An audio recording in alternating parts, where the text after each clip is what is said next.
ሰላም የላይት ኤንድ ቮይስ ፖድካስት ተከታታዮች እንዴት ናችሁ?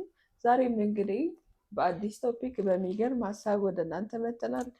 እስከ ዛሬ ደግሞ አብራችሁን ስለነበራችሁ ላይክ፣ ሼር፣ ሰብስክራይብ ስላደረጋችሁ የባለፈውን ቪዲዮ በደንብ ስላያችሁት እናመሰግናለን። አሁንም ደግሞ ይሄንንም ቪዲዮ ገና ስታዩት ላይክ በማድረግ ኮሜንት በማድረግ ድጋሚ ደግሞ ሼር በማድረግ እና ሰብስክራይብ ለሚያደርጉ ሰዎች በመላክ አብሮነታችሁን ፋሚሊ መሆናችሁን እናያለን ብለን ተስፋ እናደርጋለን። ማድረጋችሁን እንዳትረሱ። እንዴት ነህ ሞሰስ? እግዚአብሔር ይመስገን። እንዴት ነሽ? ሳምንት እንዴት ነበር? በጣም አሪፍ ነበር፣ ድንቅ ነበር። የእኔ ሳምንት ራሱ በጣም የሚገርምና ድንቅ ነበረ።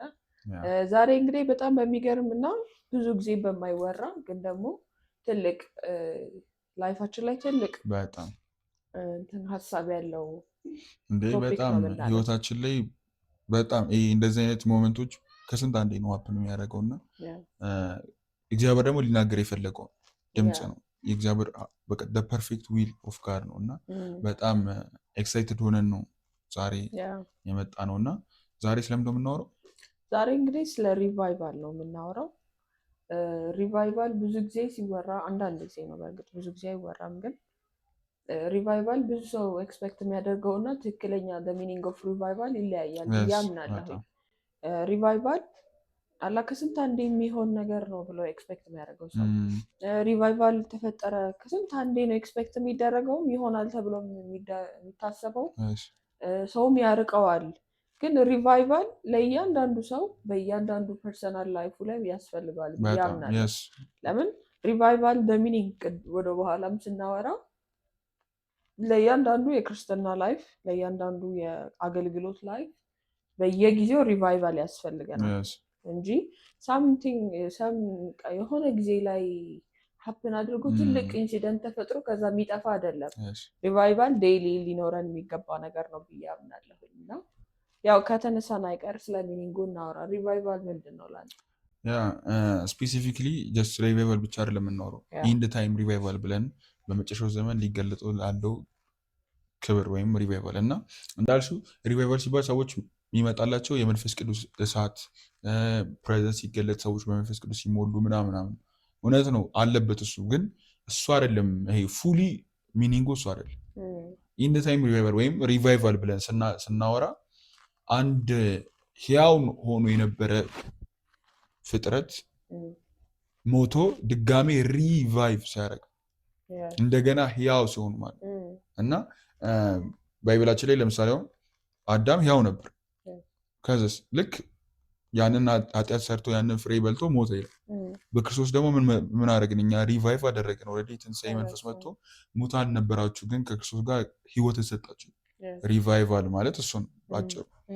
ሞቶ የነበረ ነገር እንደገና መነሳት ማለት ነው። እንደገና ህያው መሆን፣ እንደገና ድሮ እናደርግ የነበረውን ነገር አሁን እንደ አዲስ ማድረግ ማለት ነው። እና እኛ ግን የምናወራበት ወይ ምንድን ነው ድሮ እንደነበረው በአባቶቻችን ዘመን በሐዋርያት ዘመን ኢቭን ጂሰስ ምድር ላይ መጥቶ በነበረበት ዘመን በብሉይ ኪዳንም ዘመን እግዚአብሔር ይገለጥ የነበረውና የእግዚአብሔር ፍቃድ እግዚአብሔር ከኛ ኤክስፔክት የሚያደርግ ወይም እንድንኖር ያዘጋጀው ላይፍ ስታይል ከዛ ላይፍ ስታይል ወርደን እንደገና ወደዛ መመለስ አለብን ነው ሪቫይቫል። ወርደናል። ይህንን በታሪክም እናየዋለን፣ አሁን በዚህ ዘመንም እናየዋለን። እና ስለዚህ ኢንድ ታይም ሪቫይቫል ማለት እሱ ነው። መነሻ ጥቅሳችን የሚሆነው ሐዋርያት ሥራ ምዕራፍ 2 ቁጥር 17 እንዲህ ይላል። ጴጥሮስ ነው እንደዚህ ብሎ የሚናገረው። እግዚአብሔርም ይላል በመጨረሻው ቀን እንዲህ ይሆናል፣ ስጋ በለበሰ ሁሉ ላይ ከመንፈስ ያፈሳለሁ፣ ወንዶችና ሴት ልጆቻችሁ ትንቢትን ይናገራሉ፣ ጎበዛዝቶችም ወይም ወጣቶችም ራእይን ያያሉ፣ ሽማግሌዎችም ህልምን ያልማሉ። ይህንን እንግዲህ ጴጥሮስ ምን ብሎ ነው የሚናገረው? በብሉይ ኪዳን የተነገረው ፕሮፌሲ ነው። ይሄ በዩኤል ዘመን የተነገረው ፕሮፌሲ አሁን እያያችሁት ነው። አሁን ጀምሯል ግን አላለቅም ማለት። ይሄ ምን መቼ ነው ካላችሁኝ ሐዋርያት ሥራ ምዕራፍ 2 ሐዋርያቱ ተሰብስበው እየጸለዩ እያለ በ50 በተባለ ቀን ላይ መንፈስ ቅዱስ በኃይል መጥቶ ያ ክብር ሲገለጥ ሰው ደንግጦ ምን ሆናችሁ ነው ምናምን ሲሏቸው ሰክራችሁ ነው እንዴ? ኖ ተጽፎ የነበረው እየተፈጸመ ነው። እግዚአብሔር ተስፋ ሰጥቶ የነበረው ፕሮፌሲ ተነግሮ የነበረው ፉልፊል እየተደረገን ነው እንጂ ሰክረን አይደለም፣ ገና ጠዋት ነው ይላል። እና መንፈስ እንዴት እንደወረደባቸው እናያለን። ያ ግን ብዙ ሰዎች እዛ ያለቀ ይመስላችሁ። ያ ሐዋርያት ሥራ ምዕራፍ 2 ማለት ቸርች የተወለደችበት እንጂ ቸርች የምታልቅበት ወይም ደግሞ ቸርች ይሄ እዚህ ምድር ያላትን ሲዝም የምትጨርስበታል። እኛ ዛሬ መጨረሻ ላይ የምናወረው ወይም ደግሞ ሜይን ቶፒካችን ምንድነው? ኢንድ ታይም ሪቫይቫል ወይም ቸርች የምትጠቀለልበት ክራይስት የሚመጣበት ወይም ክራይስት እንዲመጣ የሚያደርገውን ኢንድ ታይም ሪቫይቫል ነው የምናወረው። እና እስኪ ያለሽን ደግሞ በብሉይ ኪዳን ላይ ወይም በአባቶቻችን ዘመን ከተገለጡ ሪቫይቫሎች ወይም ካየናቸው መካከል እስኪ አንዱን። ያው በብሉይ ኪዳን ላይ ከመግባታችን በፊት ሪቫይቫል ዴፊኒሽኑ ምንድን ነው ብለን ኖርማሊ ትክክለኛው ከሆነ የተደገመ ነገር ነው። ወይም ደግሞ መጀመሪያ የነበረ ነገር አለ፣ ያ ነገር ወደ ሰምቲንግ ሲቀየር ሞቷል ወይ ጠፍቷል፣ ከዛ ከአዲስ ስለዚህ ሪተርን ቱ ኦሪጂናል ኮንዲሽን፣ ወደ ኦሪጂናል ኮንዲሽናችን ስንመለስ ሪቫይቫል እንለዋለን ኖርማሊ። እና ደግሞ ሪፍሬሽድ ማድረግ አለ አይደል? መጀመሪያ ፍሬሽ ነበረ፣ ከዛ ግን ያ ፍሬሽ የነበረው ነገር ሉዝ አድርጎ ነበር፣ ፍሬሽነቱን ሉዝ ያደረገበት ነገር ነበረ። ከዛ ያ ምን ሪፍሬሽድ ሲደረግ ኦልሬዲ ሪቫይቫል ሆነለት ይባላል። ሪስቶርድ ማድረግ ማለት ደግሞ መጀመሪያ የነበረ እቃ ነበረ፣ ጠፍቷል። የጠፋው እቃ ሲገኝ ሪስቶርድ አደረገ ወይም ተመለሰ እንላለን። ሪል ይሄ የትክክለኛ ሚኒንጉ ነው። ሪቫይቫል ማለት ሪስቶርድ፣ ሪፍሬሽ፣ እንደገና ሪተርኒንግ ቱ ኦሪጂናል ኮንዲሽን ማለት ነው። እና ሊትራሊ ደግሞ ሚኒንጉ ካሚንግ ባክ ቱ ላይፍ ማለት ነው። ይሄ አሁን ቀጥታው ሚኒንጉ ወደ ህይወት መመለስ፣ የነበረን ህይወት ሉዝ ያደረገውን ህይወት ወደ ህይወት መመለስ፣ ሉዝ ያደረገውን አስተሳሰብ ወደ ህይወት መመለስ፣ ሉዝ ያደረገውን የመንፈሳዊ ህይወት ግለት ወደ ሪተርን ሲያደርግ ወይም ትክክለኛ ሲሆን፣ አሁን ለቢብሊካል ላይ ደግሞ እንደምናነሳው ከእግዚአብሔር ጋር የነበራቸውን የአምልኮ ስርዓት ከእግዚአብሔር ጋር የነበራቸውን ፌሎሺፕ ሉዝ አድርገው ነበር። ከዛ እግዚአብሔር ደግሞ ፕሮፌቶችን በመላክ አስተማሪዎችን በመላክ ምን ያደርግ ነበር? ሪቫይቭ ያደርጋቸውና ሪቫይቫል አድርጎ ሪስቶርድ ያደርጋቸው ነበር። ወደ እነሱም ወደ ህዝብነት ለእግዚአብሔር ያላቸው ህዝብነት ይመለሱ ነበር። ስለዚህ የሞተ ነገር ወደ ህይወት ሲመለስ ማለት ኤቴክስ ለምሳሌ መንፈሳዊ ህይወት ሊሆን ይችላል፣ መንፈሳዊ ግለት ሊሆን ይችላል፣ የአገልግሎት ጥማት ሊሆን ይችላል፣ ከእግዚአብሔር ጋር ያለ ፌሎሺፕ ሊሆን ይችላል፣ እንደ ድሮ ቃል ማንበብ አለመቻል ሊሆን ይችላል። እነዚህ በፊት የነበሩ ከዛ ግን ሉዝ ያደረግናቸው ነገሮች ናቸው። እግዚአብሔር ደግሞ ሪቫይቭ ሲያደርግህ ወይም ሪቫይቫል ሲሆንልህ ወደ ድሮ ትመለሳለህ። ኢቭን ቤተር ሆኖ ነው የሚመለስ አይደል? እግዚአብሔር ሪቫይቭ ሲያደርግ በፊት ከነበራቸው እጥፍ ክብር ሆኖ ነው አይደል? ከኋለኛው ክብር ይልቅ የፊተኛው ክብር ይበልጣል ይላል መጽሐፍ። እንደዚህ አይነት ነገሮች ናቸው። ቢብሊካል ላይ ደግሞ ስንመጣ የት ቦታ ላይ ነው? ብዙ ቦታ ነው ሲጀመር፣ አብዛኛው እንደዛ ነው። ባይብል ሆል ፖይንቱ ሰው ይጠፋል፣ እግዚአብሔር ሪቫይቭ አድርጎ ይመልሰዋል። ሰው ኃጢአትን ይሰራና ከእግዚአብሔር ይለያል፣ ይመልሰዋል። እንደዛ ነው ብዙ ጊዜ። ከዛ ውስጥ ግን ዋና እና ትልልቅ እንትኖች ከምንላቸው ውስጥ አንደኛው ሙሴ ነው። ሙሴ እንግዲህ መጀመሪያ ላይ ከመወለዱ በፊት እስራኤላውያኖች በግብፅ ተገዢ እና ባሪያዎች ነበሩ። ኦልሞስት 430 ዓመት ነው የተገዙት። ስለዚህ እነዛ 430 ዓመት ሲገዙ መገዛት ማለት ምን ማለት ነው? ኦልሬዲ አንደር ኮንትሮል መሆን ነው። የራስ የሆነ ዊል የላቸውም ነበረ። አዎ። ስለዚህ ግብፃውያን የሚያመልኩትን አምላክ ነበር የሚያመልኩት። ለብቻቸው ለእግዚአብሔር ሴሬሞኒ አያደርጉም። ከእግዚአብሔር ጋር ፌሎሺፕ የላቸውም። ኢቭን ከሚደርስባቸው መከራ የተነሳ አማረው እግዚአብሔር ረስተው ትተውን በቃ እግዚአብሔር ትቶናል ብለው ነበር። እግዚአብሔር ግን ማንን አስነሳላቸው? ሙሴ ያውም ወንድ ልጅ መገደል አለበት እንዳይወለድ በተባለበት ሰዓት እግዚአብሔር ሙሴን ስለፈለገው ወዴት አስገብቶ ነው ኢቭን ያሳደገው? የፈርዖን ቤት ውስጥ እንዲገባ አድርጎ በመለኮታዊ መንገድ እንዲያድግ አደረገ። ከዛም ሙሴ ከኢንካውንተሩ በኋላ ተመልሶ መጥቶ እነዛን ሰዎች ሪቫይቭ እንዳደረጋቸው ወደ ትክክለኛ ቦታቸው እንደመለሳቸው እናያለን። ብዙ በመሀል ያለፉት ብዙ እንትኖች ቢኖሩ እግዚአብሔርም ራሱን የገለጠበት እንደገና እንዲያምኑት ወደ ትክክለኛ አምላካችን ለካ እግዚአብሔር ነው እንዲሉ እነዛን 10 ድንቅና ታምራቶችን አድርጎ ከዛ ከፈርዖን ግዛት ወደ ራሱ አምጥቷቸው ነበር። ያው አምላካቸው የነበረው ፈርዖን ነበር። ለዛ ነው ህዝቤ ያመልከኝና ያገለግል ዘንድ ይላል። ወርሺፕ እያደረጉት አይደለም፣ እያገለገሉት አይደለም። ሞተዋል ማለት ነው። ከእግዚአብሔር ጋር ዲስኮኔክት ሆኗል ማለት ነው። በፊት ግን ያደርጉ ነበር። በፊት የነበራቸው እግዚአብሔርን ማገልገልና ማምለክ ነበረ። ያን ኔቸራቸው ሉዝ አድርገው ነበር 430 ዓመት ሙሉ። ከዛስ እግዚአብሔር መጣና በሙሴ ደግሞ ያንን ነገር ሪስቶርድ አደረገላቸው ማለት ነው። ሌላ ደግሞ የምታነሳው ሰው ካለ እስቲ አንተ። ያው ትልቁ እንዳልሽው ትልልቆችን ስለሆነ የምናወራው፣ ሌላውም ደግሞ ሁለተኛው ደግሞ ኤልያስ። በቃ ሪቫይቫል ሲባል የመጀመሪያ ከሚመጡ ሰዎች መካከል አንደኛው ኤልያስ። ለምን እንዳልኩሽ ቅድም በእስራኤላውያን ወይም ግብጽ እያሉ እንደነበሩ በዚህ ዘመንም ኤልያስ በነበረበት ዘመንም እንደዛው አካብና ኤልዛቤል በአውል የሚባል ጣዖት ማምለክ ይጀምራሉ። ህዝቡንም እንዲያመልክ ያደርጉታል። እግዚአብሔር እንዲህ ይላል ተመለሱ። ይሄ የእግዚአብሔር ነቢያቶች ደግሞ ያስገድላሉ።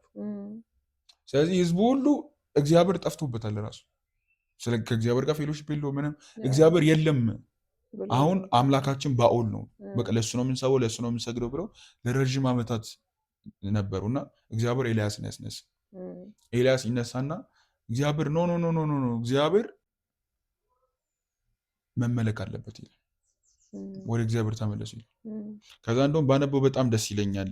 ኤልያስ የተናገረው ነው ስቶሪ ማለት ነው። እና ምን ይላል? ወደ ተራራው ኑ ይላቸው ለአካብ ተገለጠለትና እንዲህ ይላል አንደኛ ነገሥት 18:19 አሁንም ልከ እስራኤልንም ሁሉ በኤልዛቤል ማዕድ የሚበሉትንም 450 የበዓል ነቢያትንም 400ም የማምለኪያም አጸድ ነቢያት ወደ ቀርሜሎስ ተራራ ሰብስበዋል። አካብም ወደ እስራኤል ልጆች ሁሉ ልኮ ነቢያቱን ሁሉ ወደ ቀርሜሎስ ተራራ ሰበሰበ። እነዚህ ነቢያቶች የበዓል ነቢያቶች ናቸው። እሱ ግን ብቻውን የእግዚአብሔር ነቢይ። ከዛ ህዝቡንም ሰበሰበና ምን ይላል? በእሳት የሚመልስ እርሱ እውነተኛ አምላክ ነው። ስለዚህ እናንተም ለበዓል ለምትሉት አምላክ መስዋዕትን አድርጉ። ማቃጠል ግን አትችሉም። እሳት ከሰማይ ወርዶ ራሱ ነው መብላት ያለበት መስዋዕቱ። እኔም ደግሞ ለእስራኤል አምላክ ለአብርሃም ለይስሐቅ ለያዕቆብ አምላክ እጸልያለሁ፣ እሱ ደግሞ መስዋዕቱን ይበላል። ህዝቡን ደግሞ ምን አላቸው? እስከ መቼ በአንድ እግር ታነክሳላችሁ? እስከ መቼ ትወረውላላችሁ? አንዴ በዓል አንዴ እግዚአብሔር ትላላችሁ። እግዚአብሔር አምላክ ከሆነ እሱን አምልኩ፣ በዓል አምላክ ከሆነ በዓልን አምልኩ። ስለዚህ በእሳት የሚገለጥ ከሆነ እሱ አምላክ ነው ሲሉ ይሄ መልካም ሀሳብ ነው አሉ ህዝቡ። ለምን? ታንጀብል የሆነ ነገር ነው ማየት የሚፈልጉ።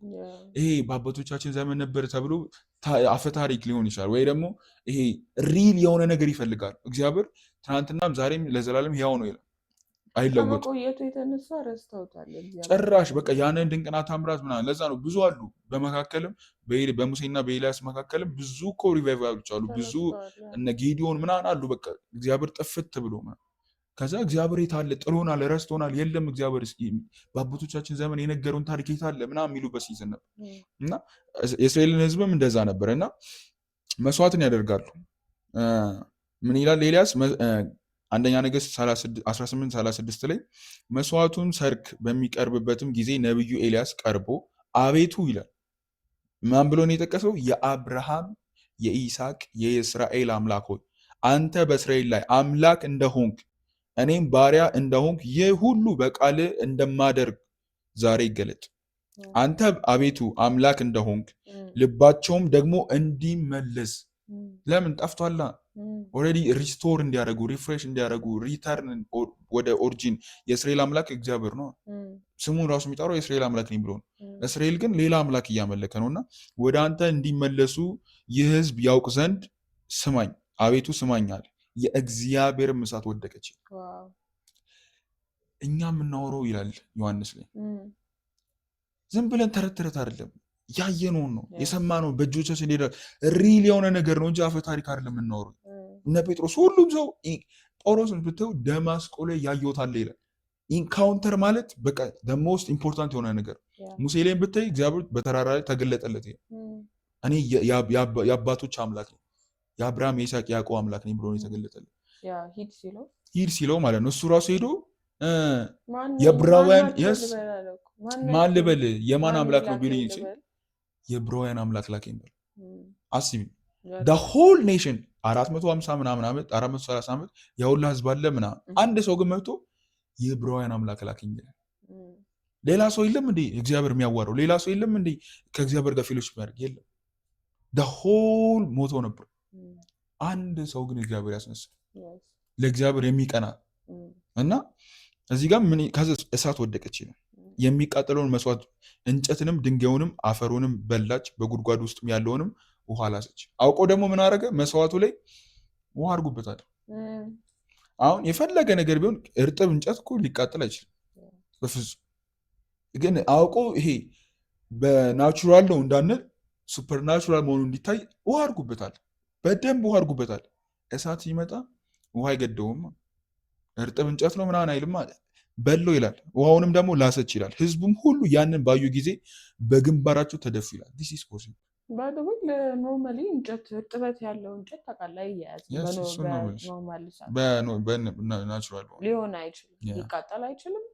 ኢቭን የረጠበ አትሞክሪም ራሱ እኮ በፊት ራሱ እኮ አያያዝም ታውቃለህ። ግን እዚህ ጋር የምታየው የእግዚአብሔር ሲሆን ቢዮንድ የሆነ ከናቹራል ያለፈ ሱፐርናቹራል የሆነ ነገር። ከዛ ደግሞ እነሱም ምንም አይነት ኤክስኪውዝ እንዳያቀርቡም ሲል ነው። ለዛ ነው አውቆ ኤልያስ አታቃጥሉ አለ መስዋዕት፣ ራሱ በእሳት መጥቶ ይብላል። ለምን ቢያቃጥሉ በአውድ ነው ሊሉ ነው። ኖ እሳት ከዘስ እነሱ ያውላ እሳት ልብሳቸውን ቀደው ሰውነታቸውን አላገጠባቸው ይላል። አምላካቸው ይታል።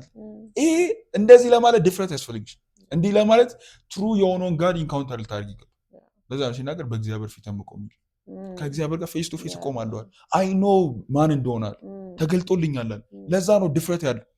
የት ሄዶ ነው ፈልጉት፣ እስኪ ተኝቶ ከሆነ ቀስቅሱት ምናምን ይላል። የሁላ ደማቸውን ያፈሳሉ ምናምን አንድ የለም። ለምን? እውነተኛ አምላክ ስላልሆነ ማለት ነው። እዚህ ጋር ግን ሁሉም ሰገዱ። ዲስ ኢዝ ወርሺፕ። እግዚአብሔር ያመልከኝና ያገለግለኝ ዘንድ ልቀቅ አይደል ያለው በሙሴም ዘመን። ይኸው እዚህ ጋር ምን ያሉ ሰገዱ ይላል።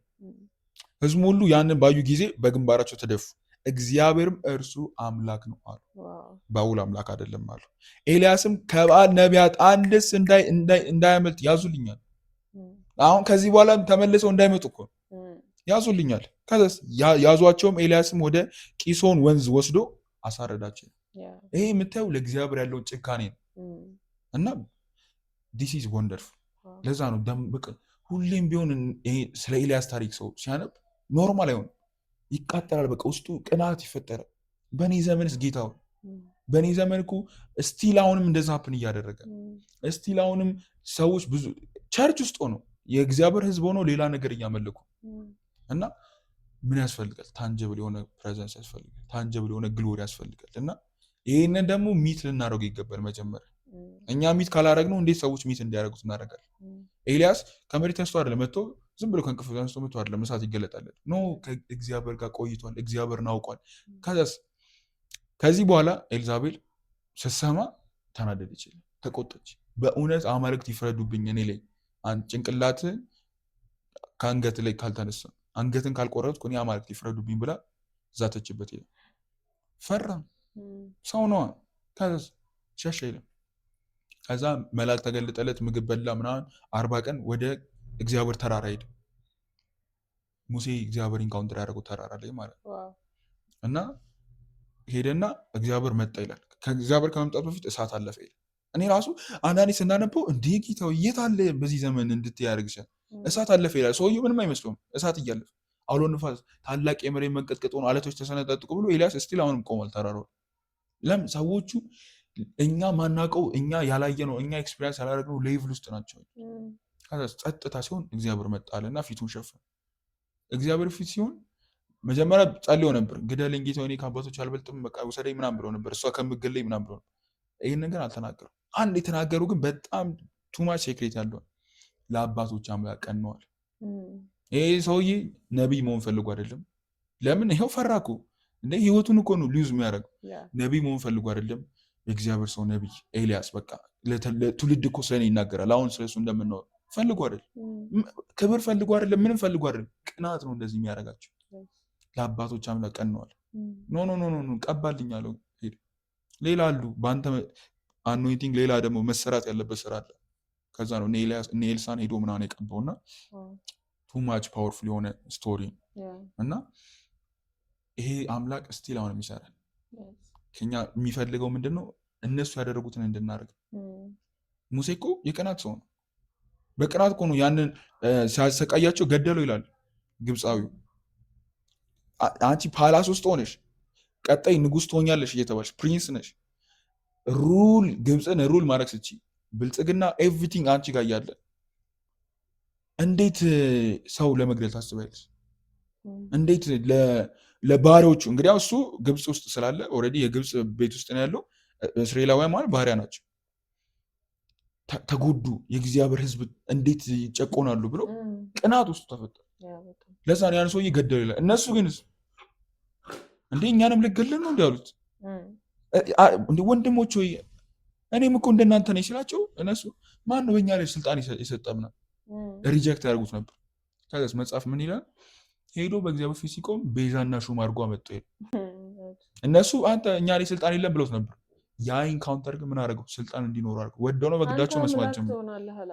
አንተ እንደኔ እንደ እግዚአብሔር ትሆንላቸዋለህ። አሮን ደግሞ ያው መናገር ስላልችልም ምናምን ስላለ እንጂ ከዛ ደግሞ አሮን ግን ነብይ ይሆንላቸዋል ወዲ አብሯቸው ስለነበረ ነው ስለሚያውቁት። አንተ ግን እግዚአብሔር ለነሱ እንደኔ እንደ እግዚአብሔር ትሆንላቸዋለህ። በፈርዖን ላይ አምላክ እንዳረኩ አላየህም? እንዴ አለ። አውቶሪቲ እንደ ሙሴ ያለ ነብይ የለም እኮ ነው የሚለው ባይብል። ያ ሁሉ ክብር፣ ያ ሁሉ ታንጀብል የሆነ ግሎሪ እግዚአብሔር ለምን ሄዶ ዝም ብለህ ስበክ አላለ? ባይዘዌ በጣም ከሚገርሙኝ ሰዎች መካከል ሙሴ አንደኛው ነው። ሪል ዲቴል ስለሱ ብናጠና ሌላ ቪዲዮ እንሰራለን ብዬ አምናለሁ። ስለ ሙሴ ብቻ ምን አይነት ካራክተር እንዳለው፣ ምን አይነት ልብ እንዳለው፣ ምን አይነት አቅም እንዳለው እግዚአብሔር ደግሞ በምን እንዴት ወክ እንዳደረገ ከእግዚአብሔር ቅባት እንደቀባው ስታይ በጣም የሚገርም እንትን ነው። ኢቭን የእረኝነት እና የአባትነት የአገልጋይነት የባለቤትነት ፌስ የሚታይበት ሰው ነው። በዚህ ሰዓት ያሉ ፓስተሮች ወይም አገልጋዮች በጣም ሊማሩበት የሚገባ ሰው ነው። ለሚመራው ህዝብ ምን ያህል ራሱን የሚሰጥ የሚራራ እንደሆነ ኢቭን እግዚአብሔር ራሱ እኮ ነው እንግዲህ ዘፍጥረትን አይ ቲንክ የጻፈው እሱ አይደለ ሙሴ ነው ሲጽፍ እግዚአብሔር ነው። ሙሴም ትሁት ሰው ነበር ብለህ ጻፍ ብሎ ተናግሮት ስለራሱ በምድር ላይ ከነበሩ ህዝቦች ሁሉ እንደ ሙሴ ያለ ትሁት ሰው አልነበረም። የሚጽፈው ማን ነው? ራሱ ነው ስለራሱ የጻፈው። ግን እንዲጽፍ ያደረገው ማን ነው? እግዚአብሔር። ምን ያህል ትህትናውን ነው የምታየው። ከዛ ደግሞ ኢቭን ማርያም እና አሮን እንትን አሉበት የሆነ ጥፋት አጠፋ ብለው አጉረመረሙበት እና እግዚአብሔር ስለሱ ሲል ተገናኘና ነገራቸው። እኛም ትንቢት ተናግረናል እኮ ነብይ ነን፣ ትንቢት ሙሴም ነብይ ነው፣ እንደውም ታናሻችን ነው፣ ምንድን ነው የሚለየን ብለው ሲሉ ምን አላቸው? ነብይ አለ በህልምና በእንትን ልናገረው እችላለሁ። ሙሴን ግን አፍ ለአፍ ነው ማወራው አለ፣ ፊት ለፊት ነው ማወራው አለ። ኢማጂን እግዚአብሔር ፊት ለፊት ምን ያህል እንደሚወደው፣ ምን ያህል የእግዚአብሔርን ፕሬዘንስ እንዴት ኤክስፒሪየንስ እንደሚያደርግ። 40 ዓመት ግሎሪ ኬር ያደረገ ሰው የለም እኮ 40 ዓመት ያንን ፌስ ይዞ የመጣ ከተራራ እና በጣም ለዛ ነው እነዚህ ሰዎች ይኸው ጀኔሬሽን እስከዛሬ ያወራላችሁ።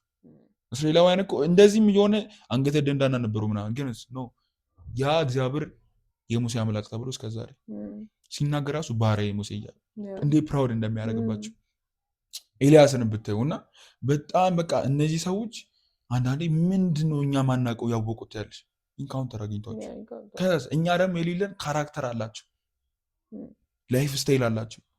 አንደኛው ቅድም እንዳለው ቅናት፣ እንደነሱ አይነት ቅናት ያለው ሰው የለም ለእግዚአብሔር ቤት።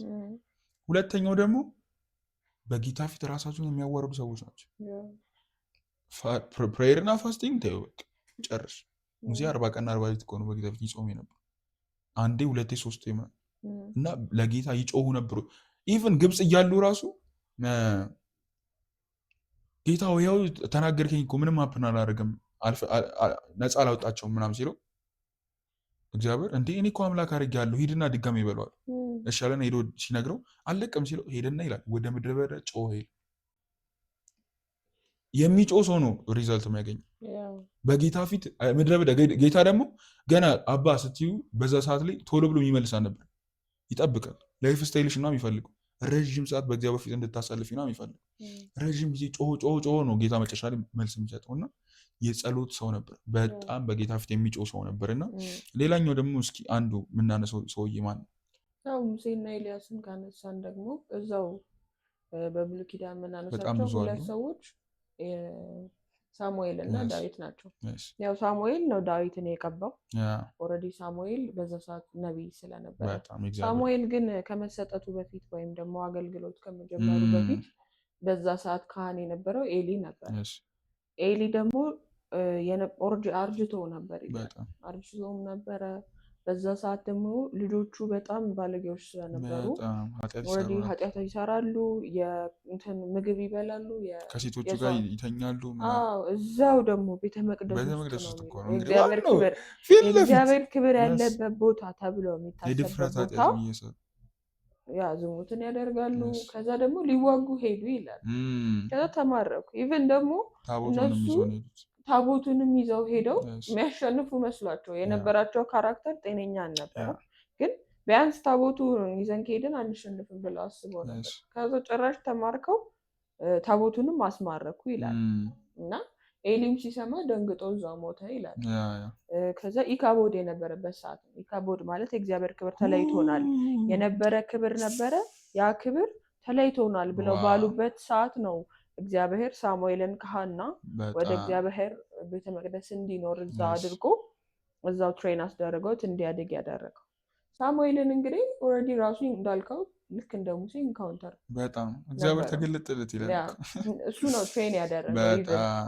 ስለዚህ ሳሙኤልም ይላል ከዳን እስከ ቤርሳቤህ ነው ቃሉ ጠብ ማይልለት ፕሮፌት ነበር። ሂር ፕሮፌት ነው።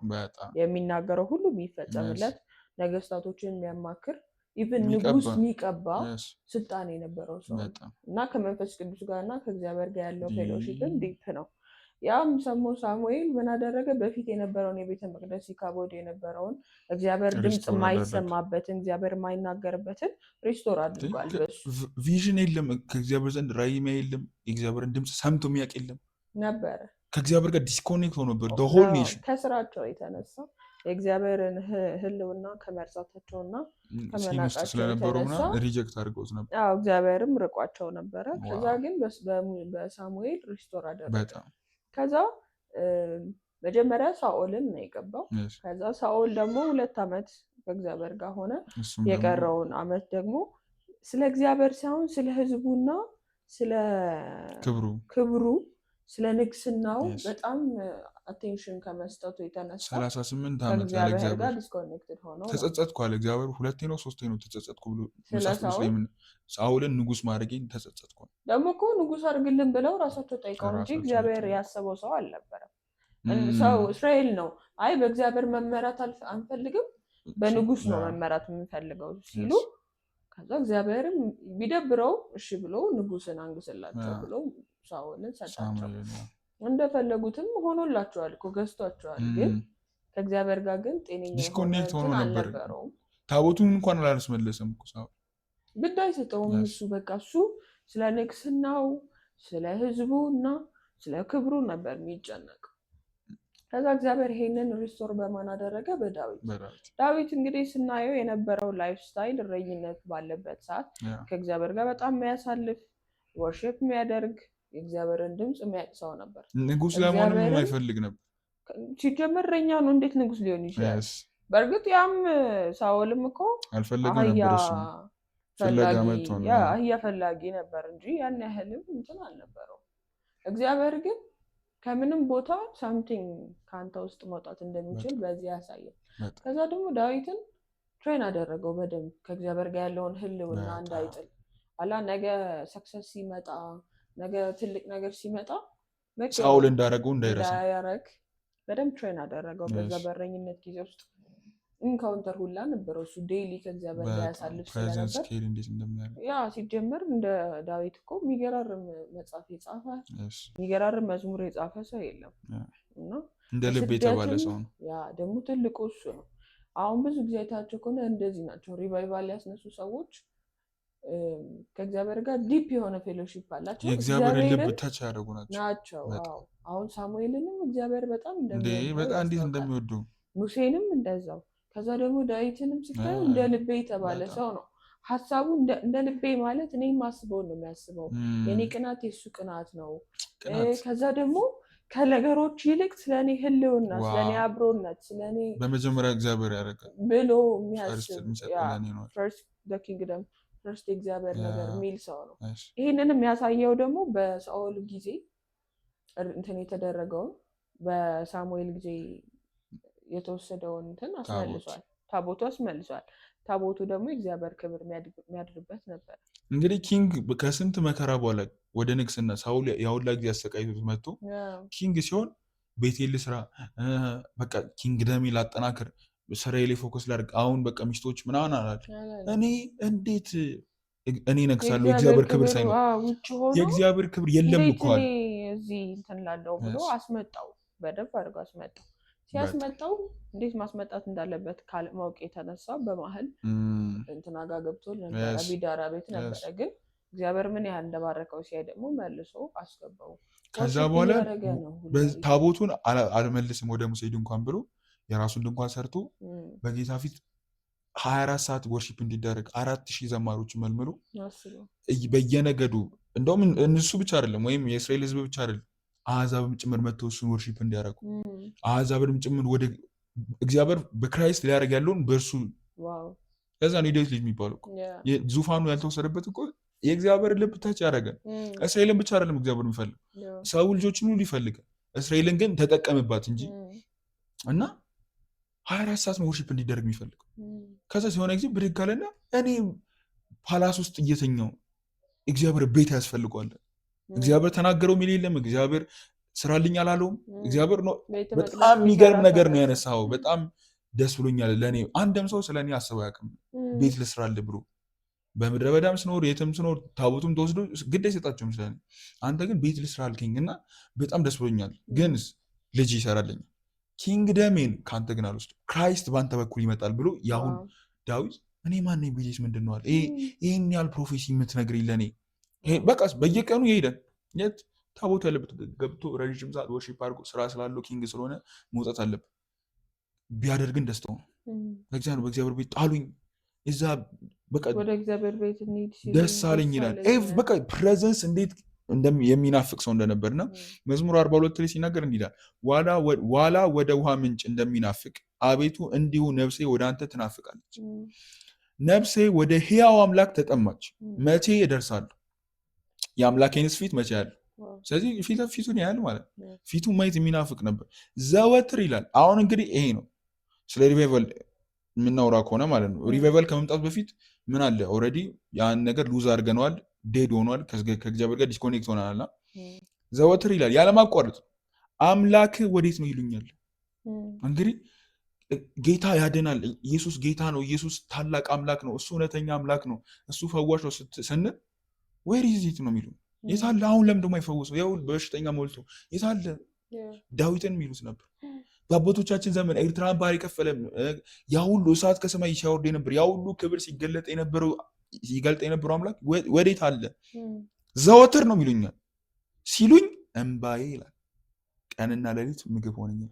ቀንና ሌሊት በጌታ ፊት ያለቅሳል። ፋደር እነ ኢሳያስ ምንድን የነበረው በአባቶቻችን ዘመን የነበረው ያ ክብር የት አለ? የእግዚአብሔር ክንዶች ተነስ፣ በአባቶቻችን ዘመን ትሰራ እንደነበር አሁንም ስራ እያሉ በጌታ ፊት የሚያለቅሱ የሚጸልዩ ሰዎች ናቸው። ስለ ሪቫይቫል ሪቫይቫል ደግሞ ይሄ ልጅ እንደማለት ልጅ ከመወለዱ በፊት ምን አለ? ምጥ አለ። ያ ፕሬየር ፋስቲንግ በቃ ማልቀስ ምጥ ነው። ፔንፉል ነው። በጌታ ፊት ራስሽን ሳክሪፋይስ አድርገሽ በዛ ፔን ውስጥ ነው ሪቫይቫል ይወለድ። ከዛ ጀነሬሽን ወደ እግዚአብሔር ይመለሳል፣ ፊታቸውን ወደ እግዚአብሔር ይመልሳሉ። እና ይህ ሳስብ ነፍሴ በእኔ ውስጥ ፈሰሰች ይላል። ወደ እግዚአብሔር ቤትም በምስጋና መኖራለሁ ይላል። እና ሀዘን የነበረው ወይኔ በቃ ህይወቴ ተበላሸ ብሎ አይደለም፣ ወይኔ ፌመስ አይደለም ብሎ አይደለም፣ ወይኔ አሁን የቤት ኪራይ እንዲህ ልክፈል ኦር ፓላሴ እና በቃ ይሄ ምድራዊ ነገር አይደለም። የሚያሳዝነው እሱ የእግዚአብሔር ክብር ወዴት አለ? የእግዚአብሔር ክብር ለምንድን ነው የማይገለጠው? ለምን? አምላኬ ማመልከው አምላክ ያው ነው፣ ምናመልከው አምላክ ያው ነው። ኤልያስም እኮ ምንድን ነው ያለው? እኔ ነብይ መሆኔን ያንተ አፍ መሆኔን ያንተ ባሪያ መሆኔን አንተ ደግሞ ሪል መሆንን የአባቶች አምላክ በአባቶች ዘመን የተገለጥከው ሪል መሆንን አሳይኮ ብሎ ነው የጸለየው። ሪል መሆኑን እግዚአብሔር አሳይቷል። እሳት ከሰማይ ታንጀብል የሆነ ግሎሪ በመግለጥ እና ዳዊትም ይህን ክራይ ያደረግ ነበር ይሄ እንዲገለጥ እና እነዚህ ሰዎች የራሳቸውን ክብር የማይፈልጉ ሰዎች ናቸው። ሙሴም ሀምብል ነው ብለናል። ኤልያስ ራሱን በእግዚአብሔር ፊት የሚያዋርድ ሰው ነው። ለጌታ ያላቸው ለጌታ ሳክሪፋይ ያደረጉት ሳክሪፋይ ቀላል አይደል። ኤቭሪቲንግ ሁሉንም ነው ጥለው የሚወጡት እና አብርሃምን ካየሽ ከዘመዳቸው ከምን ተለይተው ነው እግዚአብሔር ሪል ሆኖ በእነሱ የተገለጠውና የሳክሪፋይ ህይወት ያላቸው ናቸው። ፋስቲንግ ላይ እንዴ አንዳንዴ ምን ይላል ዳዊት ነው ይነን ያለው የቤት ቅናት በለኝ ይላል። ሰውየው ምንም አልሆነም እኮ እሱ ህይወት ላይ አንድም ቀን ተሸንፎ አያውቅም። ሰውየው በጦርነት ብትይ ፕሮስፔሪቲ ኤቭሪቲንግ ያለው ሰውዬ ነው። ግን ሰውየው የቤቱ ቅናት በለኝ ቀን አጥንት እስኪቀር ድረስ ጾምኩ ነው። በጾም ነፍሴን አስጨነኳት። ኧረ እባክህ ተው ስትል እስክትለኝ ድረስ በቃ ጾማለሁ፣ ያለማቋረጥ ጾማለሁ። ከአባቴ ልጆች ጋር ራሱ ተጣልሎ በአንተ ምክንያት። ለምን እነሱ እንደኔ አይቀኑም፣ ከአንተ አጌንስት ናቸው። ስለዚህ ዳዊት የራሱ ላይፍ የለውም። ለዛ ነው ሁሉንም ብታያቸው የእግዚአብሔር ባሪያዎች ነበር። ዳዊት ባሬ ነው የሚለው፣ ኤልያስንም ባሬ ነው የሚለው፣ ሙሴንም ባሬ ነው የሚለው። ለምን ዊል የላቸውም፣ ለእግዚአብሔር ሰሪ እንዳርገዋል። ለዛ ነው ጳውሎስ ምናል ክራይስት ሚ እኔ ሕያው ሆኜ አልኖርም አለ። ከዚህ በኋላ ባሪያ ነኝ፣ ክራይስት ነው በእኔ የሚኖረው። የኔ ፈቃድ የለም፣ የኔ ሀሳብ የለም፣ የኔ ህይወት የለም። ኤቭሪቲንግ ለሱ ነው የምኖረው። ከዚህ በኋላ ባሪያና ባሪያ ነኝ ለዘላለም እና የቤት ቅናት በለኝ ይላል። ይሄንን ኢየሱስ ራሱ ኮት አድርጎት በኋላ እንመጣበታለን። እና እነዚህ ሰዎች ሪቫይቫል እንዲመጣ ማየት የሚጓጉ ሰዎች ናቸው። እግዚአብሔር ሲሰራ ማየት። ለምን እግዚአብሔር መስራት ይፈልጋሉ። የእግዚአብሔር ፍቃድ ሰዎቹ መፈወስ፣ ህዝቡን እኔ አምላክ ሆናለሁ፣ ፕሮቫይድ አደርግልሃለሁ፣ በቃ ድል እሰጣለሁ፣ ኤቭሪቲንግ። እግዚአብሔር ከህዝቡ ጋር ፌሎሺፕ ነው የሚፈልግ። ህዝቡ ግን ኃጢአት ይሰራል። ኃጢአት ደግሞ በእግዚአብሔርና በሰው ፊት ግንብ ነው፣ የጥል ግንብ ነው። ስለዚህ ያ እንዲፈርስ ምን ያደርጋል? የሆነ ሰንባዲ ራሱን ሳክሪፋይ ማድረግ አለበት። ሊቪንግ ሳክሪፋይ መሆን አለበት። ኤልያስ ምን አድርገ መስዋዕትን ሰዋና መሰዊያ ስጋ ቀረበ። መስዋዕት ስታቀርቢ ነው እግዚአብሔር እሳቱ የሚልከው። እነ ጠቢብ ሰለሞንም መስዋዕትን ሲያቀርቡ ነው እግዚአብሔር ከሰማይ እሳቱን ወረደ። በአዲስ ኪዳን ደግሞ ራሳችሁን ቅዱስና ሕያው መስዋዕት አድርጋችሁ አቅርቡ። ራሳችንን ሳክሪፋይ ስናደርግ በጌታ ፊት ዊል የለኝም ብለን ለጌታ ስንጀግን ወይም ደግሞ ለጌታ ስንቀና፣ ለጌታ ስንወግን፣ ከጌታ ዘንድ ስንሆን በቃ ጌታ ከኛ ጋር ይሆናል። ትውልድ ይቀየራል። ይኸው እስከዛሬ እያወራን ነው። እና ለዛ ኢንድ ታይም ሪቫይቫል ከማለታችን በፊት ከዚህ በፊት ያሉ ሪቫይቫሎች ማየት አለብን። ሴክሬታቸው ምንድን ነው? እንዴት ነው ወክ ያደረጉት? ምን አይነት ካራክተር ነበራቸው? ስለዚህ በእንደዚህ አይነት መንገድ እግዚአብሔር በህይወታቸው ታንጀብል በሆነ ክብር እንዲገለጥ አድርጓል። በአዲስ ኪዳን ደግሞ ስለማን ነው የምናወራው? የመጀመሪያው ሰው ያው አዲስ ኪዳን ገና ሲጀምር ያለው ወይም ደግሞ መንገድ ጠራጊ የተባለው ዮሐንስ መጥምቁ ዮሐንስ ነው። ለማን ነበረ የሚያዘጋጃቸው የነበረው? ለክራይስት ነበር አይደል? የክራይስትን መምጣት መንገድ እየጠረገ ንስሐ ግቡ፣ ተመለሱ፣ የረሳችሁትን አንሱ፣ አሁንም አምላክ አለ፣ ሊያድነን አሁንም ይመጣ መሲህ አለ። ለምን በብሉይ ኪዳን ብዙ ትንቢቶች ተነግረዋል። ሆል ፖይንቱ ራሱ አሁን ነቢያቶች የተነሱት መንገድ እንዲጠርጉ ነው ለክራይስት። ያኔ አዳም ጋር የተበላሸውን ዘር ለማስተካከል ሌላ ዘር እንደሚመጣ እግዚአብሔር በነቢያት ሁሉ ሲናገር ነበር፣ ተስፋ ይሰጥ ነበር። ከዛ በመሀል እንደዛም እየተናገራቸው ሲጠፉ ነበር። ነቢያትን ያስነሳል ምናምን፣ አሁን ያነሳናቸውን ሁሉ ያመጣ ነበር። ሄዶ ማን ጋር ደረሰ? ኢየሱስ ሊመጣ ስለነበረ ኦልሬዲ ታይሙ ስለደረሰ ዮሐንስን አስነሳ ማለት ነው። ዮሐንስ ከመነሳቱ በፊት ግን 400 ምናምን ዓመት እግዚአብሔር ተናግሯል። የጨለመው ዘመን የሚባለው ከትንቢተ ሚልክያስ እስከ ማቴዎስ ድረስ ወይም አዲስ ኪዳን ድረስ እግዚአብሔር በቃ ጸጥ ሰውና እግዚአብሔር ዲስኮኔክት ሆኖ ነበር። ከዛ ግን አንድ ድምፅ ይመጣል። ምን ይላል? ላንብብልሽ። ከዛ በፊት ግን ብሉይ ኪዳን ላይ ስለሱ የተነገረውን ፕሮፌሲ እናንብባ። የመጨረሻው መጽሐፍ ሚልክያስ ላይ ሲናገር እንዲህ ይላል፣ ምዕራፍ 4 ላይ እነሆ ታላቁን የሚያስፈራውንም የእግዚአብሔር ቀን ሳይመጣ ነብዩንም ኤልያስ እልክላቸዋለሁ ይላል። እስቲል ሰውየው ምን ያህል የሪቫይቫል በቃ ሪቫይቫሊስት እንደሆነ የምታየው። ይህንን እግዚአብሔር ሲናገር ከእግዚአብሔር ጋር ተጣልተው ነበረ። እግዚአብሔርን አይፈልጉም። ካህናቶቹ ግድ አይሰጣቸው፣ ማስራት አይሰጡም፣ ምግቡን ይበላሉ ምናምን።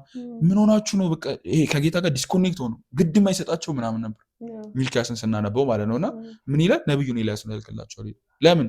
መጥቼ ምድርን በእርግማን እንዳልመታ፣ ጀጅመንት እንዳይሆን።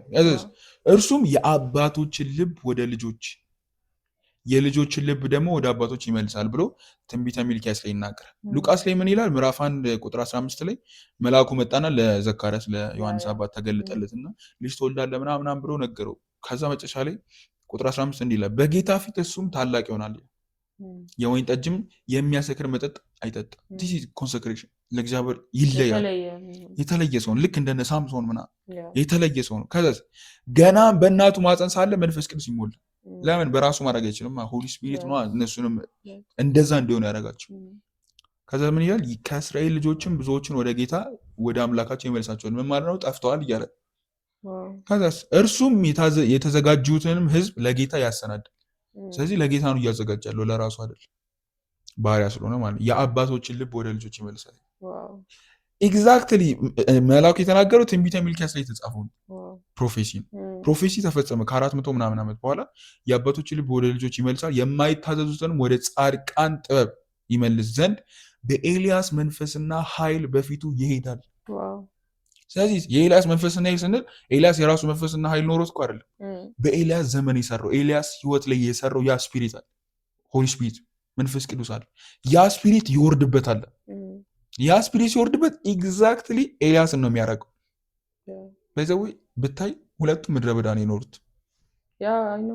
መንፈሱ ያ አኖይንቲንግ አንቺ ላይ ሲመጣ ያን ላይፍ ስታይል ነው ዲማንድ ያደርጋል ካንቺ፣ ዲማንድ ያደርጋል ላይፍ ስታይል ካንቺ፣ ካራክተር ሳክሪፋይስ ኮንሰክሬሽን ካንቺ ዲማንድ ያደርጋል፣ መለየትን ዲማንድ ያደርጋል። እና ጠፍር ነው ሁለቱም ይለብሱ የነበረው፣ የብርሃን ብጣ ነበር ይበሉ የነበረው፣ ምድረ በዳ ነበር ይኖሩ የነበረው። እና ደሴም የሆነ ላይፍ ስታይል እንዲኖር ያደርገው ምንድን ነው? ያ ስፒሪት ፐርፐዙ ምንድን ነው ግን? የአባቶችን ልብ ወደ ልጆች ይመልሳል። ከዛ ወደ ጌታም ደግሞ የጠፉትን የእስራኤል ልጆች ይመልሳል። ዮሐንስ ምን አደረገ?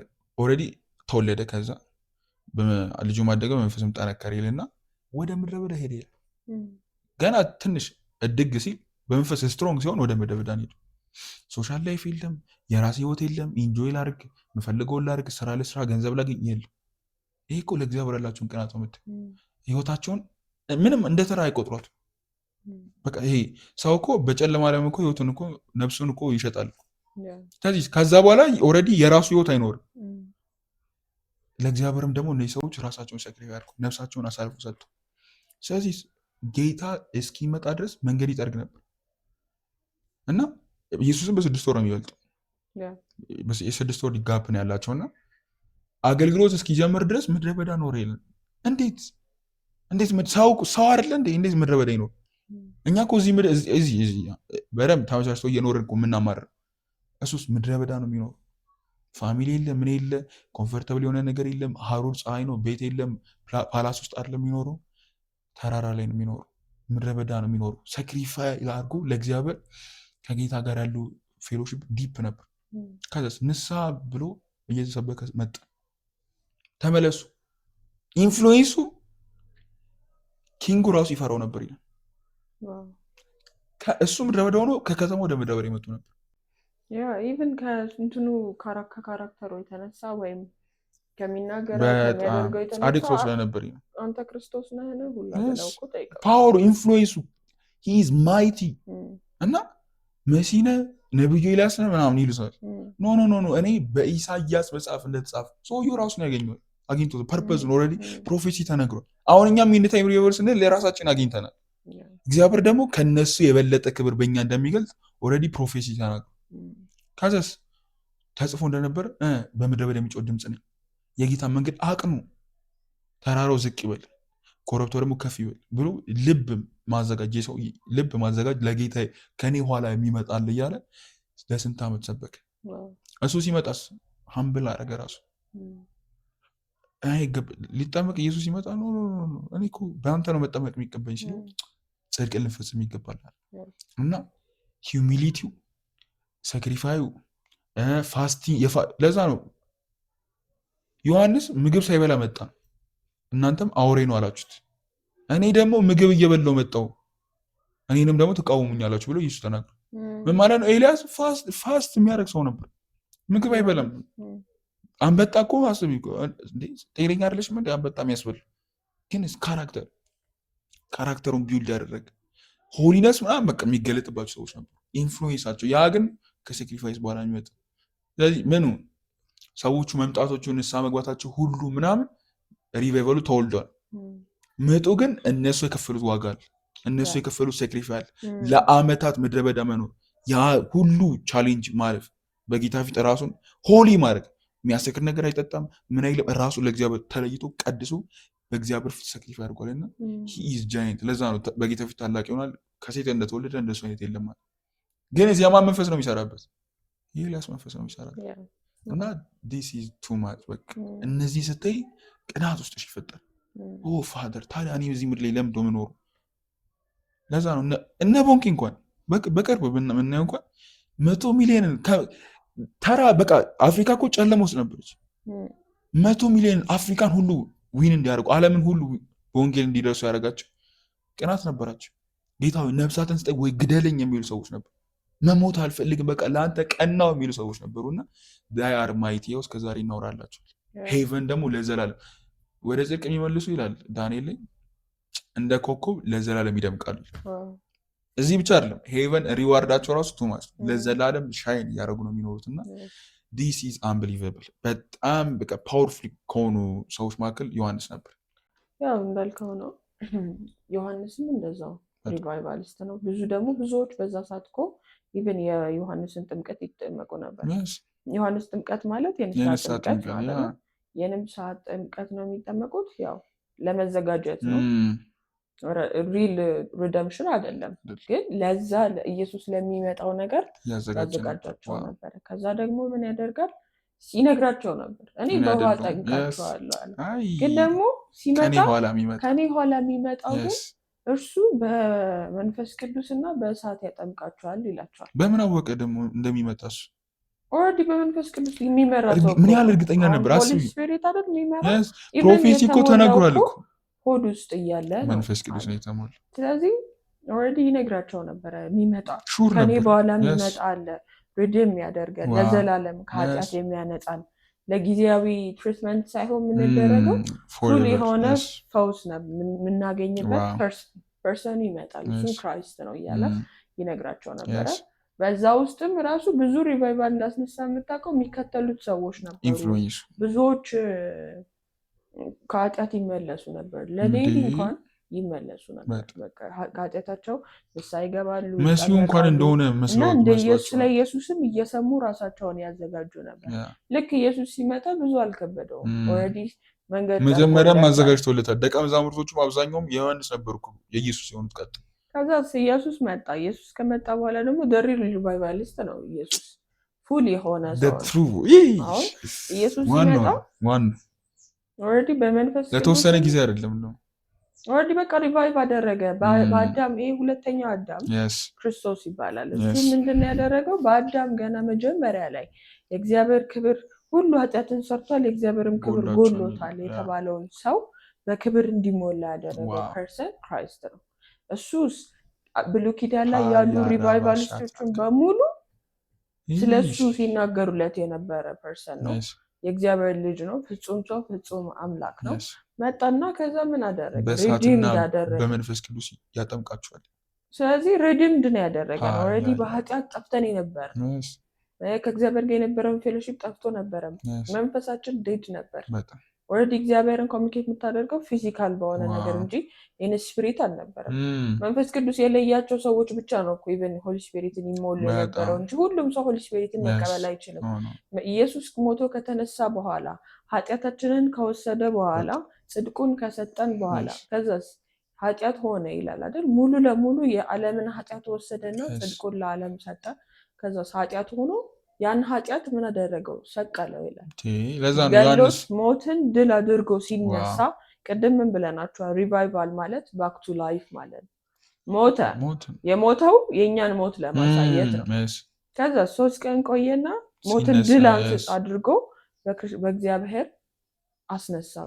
እግዚአብሔር ሲያስነሳው ኦልሬዲ ሪዲምድ አደረገን አይደል? ሪስቶርድ ሆንን። ኦልሬዲ ከእግዚአብሔር ጋር ፌሎሺፕ ማድረግን አባትና ልጅ መሆን ቻለን። በፊት ህዝብ ነበር የምንሆነው፣ ባሪያ ነበር። አሁን ግን ልጅ መሆን የልጅነትን ስልጣን ያገኘንበት ትልቁ ሪቫይቫሊስት ማን ነው? ክራይስት ነው። ለዛ ነው ዮሐንስም እኮ የዓለምን ኃጢአት የሚያስተሰርይ የእግዚአብሔር በግ ይለዋል። ያ ያኔ እሱን እስከዛሬ ስነግራችሁ ነበር፣ እሱን ነው ፎሎ አድርጉት ይል ነበር። እና ያ መሲህ እንደሆነ አሳየኝ፣ መንፈስ ቅዱስ ከሰማይ ሲወርድ አየው፣ አብ የምወደው ልጄ እሱ ነው ብሎ ሰማው፣ ስለዚህ እሱ ነው ብሎ ከዚሁ እኮ ነው። ግን ኖ እሱ የዘላለም አምላክ ነው። ደግሞ ሲጀመር የዓለምን ኃጢአቱን ለሚያስተሰርይ በግ ብሎ ያለበት እንትን ምንድን ነው? በፊት በብሉይ ኪዳን ሰዎች ኃጢአታቸውን ለማስተሰረይ ለጊዜውም ቢሆን በግ ያመጡና ይታረዳል። በጉ ላይ እጃቸውን ጭነው ኃጢአቴ ሁሉ ወደዚህ በግ ይሄድ ይሉና ያ በግ ይታረዳል። ልክ ሲታረድ ኦልሬዲ ሳክሪፋይስ ሆኗል ማለት ነው። ስለዚህ ቢያንስ ለጊዜውም ቢሆን ሪሊፍ ያገኛሉ። በቃ ቢያንስ በየጊዜው በግ መግዛት የማይችሉ ወፎች ምናምን ያመጡ ነበር። ሁሉም ሰው ባለው አቅም ሳክሪፋይ ያደርጋል። ከዛ ግን በጣም ቱማች ይሄ እኮ የእግዚአብሔር ቴክኖሎጂ እንደሆነ የምታውቂው ብሉይ ኪዳን ላይ ራሱ ካህኑ ምን ያደርጋል? በጉ ላይ እጁን ይጭናል ይላል። ከዛ የሰዎቹ ኃጢአት ትራንስፈር ያደርጋል በጉ ላይ እና እንዴት ይሆናል ታያለሽ? የበጉ ንጽህና የበጉ ደግሞ ቅድስና ወደ እነሱ ትራንስፈር ያደርጋል። ለዛ ነው አሁን እኛ እጆቻችንን አነስተን ክራይስትን ስንቀበል የእኛ ኃጢአት ትራንስፈር አድርጉ ኖ ራሴ መስራትና ሰርቼ መጽደቅ አለብኝ መቀደስ አለብኝ እንዳለ ግን እግዚአብሔር የብሉይ ኪዳን ቴክኖሎጂ ስቲል በአዲስ ኪዳን ተጠቅሞት ለዛ ነው ኃጢአታችን ወሰደ ትራንስፈር አድርጓል። በጎ ነው የአዲስ ኪዳን በጎ ነው እና የእሱን ሆሊነስ ነው ያካፈለው። የእሱን ሆሊነስ ወደኛ ትራንስፈር ያደረገው የእግዚአብሔር ጽድቆች ስለሆነ እሱ ኃጢአት ነው።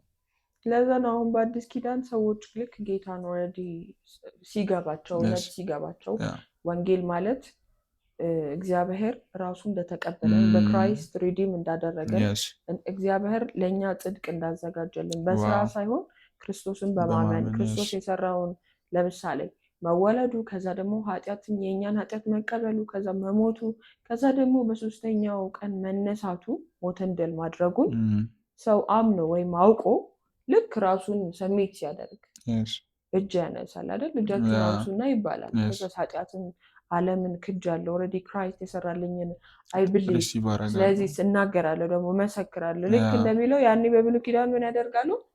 እጃቸውን ይጭናሉ። እጅ መጫን ብቻ ሳይሆን ኮንፌስ ያደርጉ ነበር። ኃጢአቴ ሁሉ ወደዚህ በግ ይሂድ የበጉ ደግሞ ጽድቅ ወደ እኔ ይምጣ ብለው ለጊዜያዊም ቢሆን ኃጢአታቸው ይሸፈን ነበር። ኃጢአታቸውን ለጊዜው ሙሉ ለሙሉ ዲል ያደረገው ክራይስት ነው መጥቶ። በአሁኑ ግን ምን ይላል? የክርስቶስ ኢየሱስ ደም ከኃጢአት ሁሉ ያነጻል ይላል። አሁን ላይ ለጊዜው አይደለም ሙሉ ለሙሉ ለመንጻት ያለን የክርስቶስ ኢየሱስ ደም ደሙን ስለኛ ያፈሰሰው እኛ ኦልሬዲ ጻድቃን እንድንሆን ከኃጢአታችን ነፃ እንድንሆን ከእግዚአብሔር ጋር ፌሎሺፕ እንድናደርግ ነው። በኃጢአት ምክንያት ርቀን ነበር። አሁን ግን በክርስቶስ ምክንያት ምን ብለናል? ቀርበናል። ስለዚህ ይሄንን ሪዲም ለማድረግ የነበረንን ያለፈው ይሄ ፌሎሺፕ ያጣነው ፌሎሺፕ ሪስቶር ያደረገልን ሪቫይቫል ያስነሳው ክራይስት ነው። ብዙ ነው በእርግጥ ዲቴል ብታወራው በጣም ሰፊ ቶፒክ ነው። እንኳን አንድ ሰዓት 2-3 ሰዓትም አይበቃም። እና ለዛ ነው ኢቭን ግን ጂሰስ ራሱ በስጋ የተገለጠ አምላክ ቢሆን በብሉይ ኪዳን የነበሩ አባቶቻችን ሪቫይቫሊስቶች የነበራቸውን ካራክተርና ላይፍ ስታይል ነበር ይኖሩ። ደግሞ መንት አኖይንትድ ሲሆን ማገልገል ለምን አልጀመረ? ፋስት ሊያደርግ 40 ቀን ሄደ። 40 ቀን 40 ሌሊት ጾመ ይላል ጂሰስ። ምን ለምን እንደሚጾም እሺ እኛስ ስጋችን ለምትን ለማለት ምናምን እንላለን። እሱ ምንድነው የሚያደርገው? ግን ግድ ነው ካራክተር ኦልሬዲ ላይፍ ስታይል። እነ ዳዊትም ይጾሙ እንደነበር እነ ሙሴ እነ ኤልያስ በጌታ ፊት ረጅም ጊዜ ይጾሙ ይጸልዩ። በቃ ሪዲም ለማድረግ ቦርን ማድረግ ስላለበት ሪቫይቫል መወለድ ስላለበት ምጥ አለው። ማንም ቢሆን ምጡ አይቀየርም እና 40 ቀን 40 ሌሊት ጾመ ይላል። ከዛ ሲመለስ በመንፈስ ቅዱስና በኃይል ወደ ገሊላ ወረደ ይላል። በዲያብሎስ የታሰሩትን ሁሉ መፍታት ጀመረ። ስለዚህ በሌላ አማርኛ ሰዎች ከእግዚአብሔር ጋር ዲስኮኔክት አድርገዋል ማለት በብሉይ ኪዳን እንደነበረው እስራኤላውያንን ብታይ በኤልያስ ዘመን እንደነበሩ በዳዊት ዘመን በመጡቃን ዘመን በኢየሱስ ዘመን የነበሩ ባክ እንደና ወይ ዴር እንዲሆኑ የሚያደርገው ከእግዚአብሔር ጋር ዲስኮኔክት እንዲያደርጉ የሚያደርገው ሰይጣን ነው ማለት አዳምንም ጨምሮ ፌል እንዲያደርግ ያደርገው ሰይጣን። ስለዚህ በዲያብሎስ የታሰሩት ለመፍታት አንቺ ምን መሆን አለብሽ? እንደዚህ በቃ ምጡን ማለፍ አለብሽ። አንደኛ፣ ሁለተኛ በመንፈስ ቅዱስና በኃይል በራስሽ ልታደርጋችማ የእግዚአብሔር ክብር ነው በአንቺ ህይወት ላይ መገለጥ ያለበት እና እየፈታ ዞር ይፈውሳል። በምድር ላይ ታይቶ የማይታወቅ ድንቅና ታምራቶች በዛ 3 ዓመት ተኩል አደረገ እና ክብሩን ገለጠና ካራክተሩን ብታየው የፕሬየር ሰው ነበር። ሌሊቱ ሙሉ ጸለየ ይላል። በቃ የፕሬየር ሰው ነው፣ የፋስቲንግ ሰው ነው፣ የሃምብል ነው ኢየሱስ። በልቤ ትሁት ነኝ አለ። እንደሱ ደግሞ ትሁት የለም ማን ከእግዚአብሔር ጋር እኩል ሆኖ ሳለ ነው ራሱን ያዋረደውና በልኪያ የነበሩ ሰዎችም ሃምብል ነበሩ፣ ዮሐንስንም ጨምሮ። ለምን ላይፍ ስታይል ነው። በቃ ከእግዚአብሔር ጋር ወክ የምታደርግ ከሆነ የአባቴ ፍቃድ ልፈጽም ነው የመጡት እንጂ የራሴ ፍቃድ አይደለም ማለት ብላ ሲሉት ኖ እናንተ ማታውቁት መብል አለኝ። ምግብ ነው ለሱ። በቃ የአባቱን ፈቃድ እስካልፈጸመ ድረስ በቃ ይሄ ኖርማል መሆን አልችልም ማለት። ኢቭን መጨረሻ ላይ ሊሞት እንኳን የመጨረሻውን አልቲሜት የሆነውን ፐርፐዝ ሊፈጽም ሲል ጌታ ሆይ ይቺ ጽዋ ከኔ ትለፋል። ለምን አልቻለም? በቃ ቱማች ነው። እስከ ሞት ድረስ ተጨነኩኝ፣ ከኔ ጋር ጸልዩ ትጉ አላቸው ይላል። በቃ እስከ ሞት ድረስ ነው ጭንቀቱ። ግንስ የኔ ፍቃድ ሳይሆን ያንተ ፍቃድ ይሁን።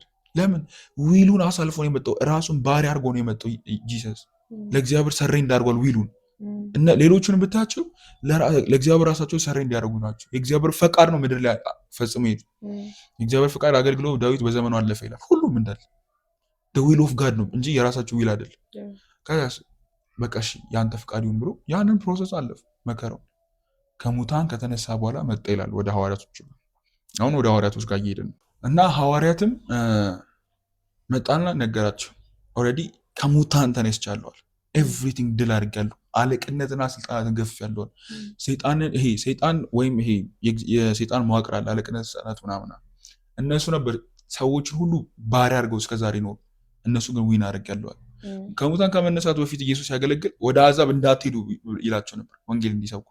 ወደ እስራኤል ልጆች ብቻ ሂዱ፣ ለእስራኤል ልጆች ብቻ ነው የመጣሁት ምናምን ብሎ እንደዚህ ይናገር ነበር። ለምን ዊን አላረግማ? ገና ከሙታን ስላልተነሳ ኦልሬዲ አሕዛብን የሚገዛውን የዚህ ዓለም ገዢ ዊን ስላላረገ አሕዛብን ወንጌል ብትሰብኪያቸው ነፃ ልታውጫቻቸው። ስለዚህ ከሙታን ሲነሳ ግን በሰማይና በምድር ስልጣን ተሰጠኛል። አሁን አሕዛብ ጋር ሂደዋል። አሁን የእስራኤል ቤት ብቻ አይደለም፣ አሁን ለሰው ልጆች ነው ሁሉ ስለመጣው። አልቲሜት ፐርፐዝ እሱ ነው። ለዚህ ቀደም ያለው እስራኤል ብቻ አይደለችም።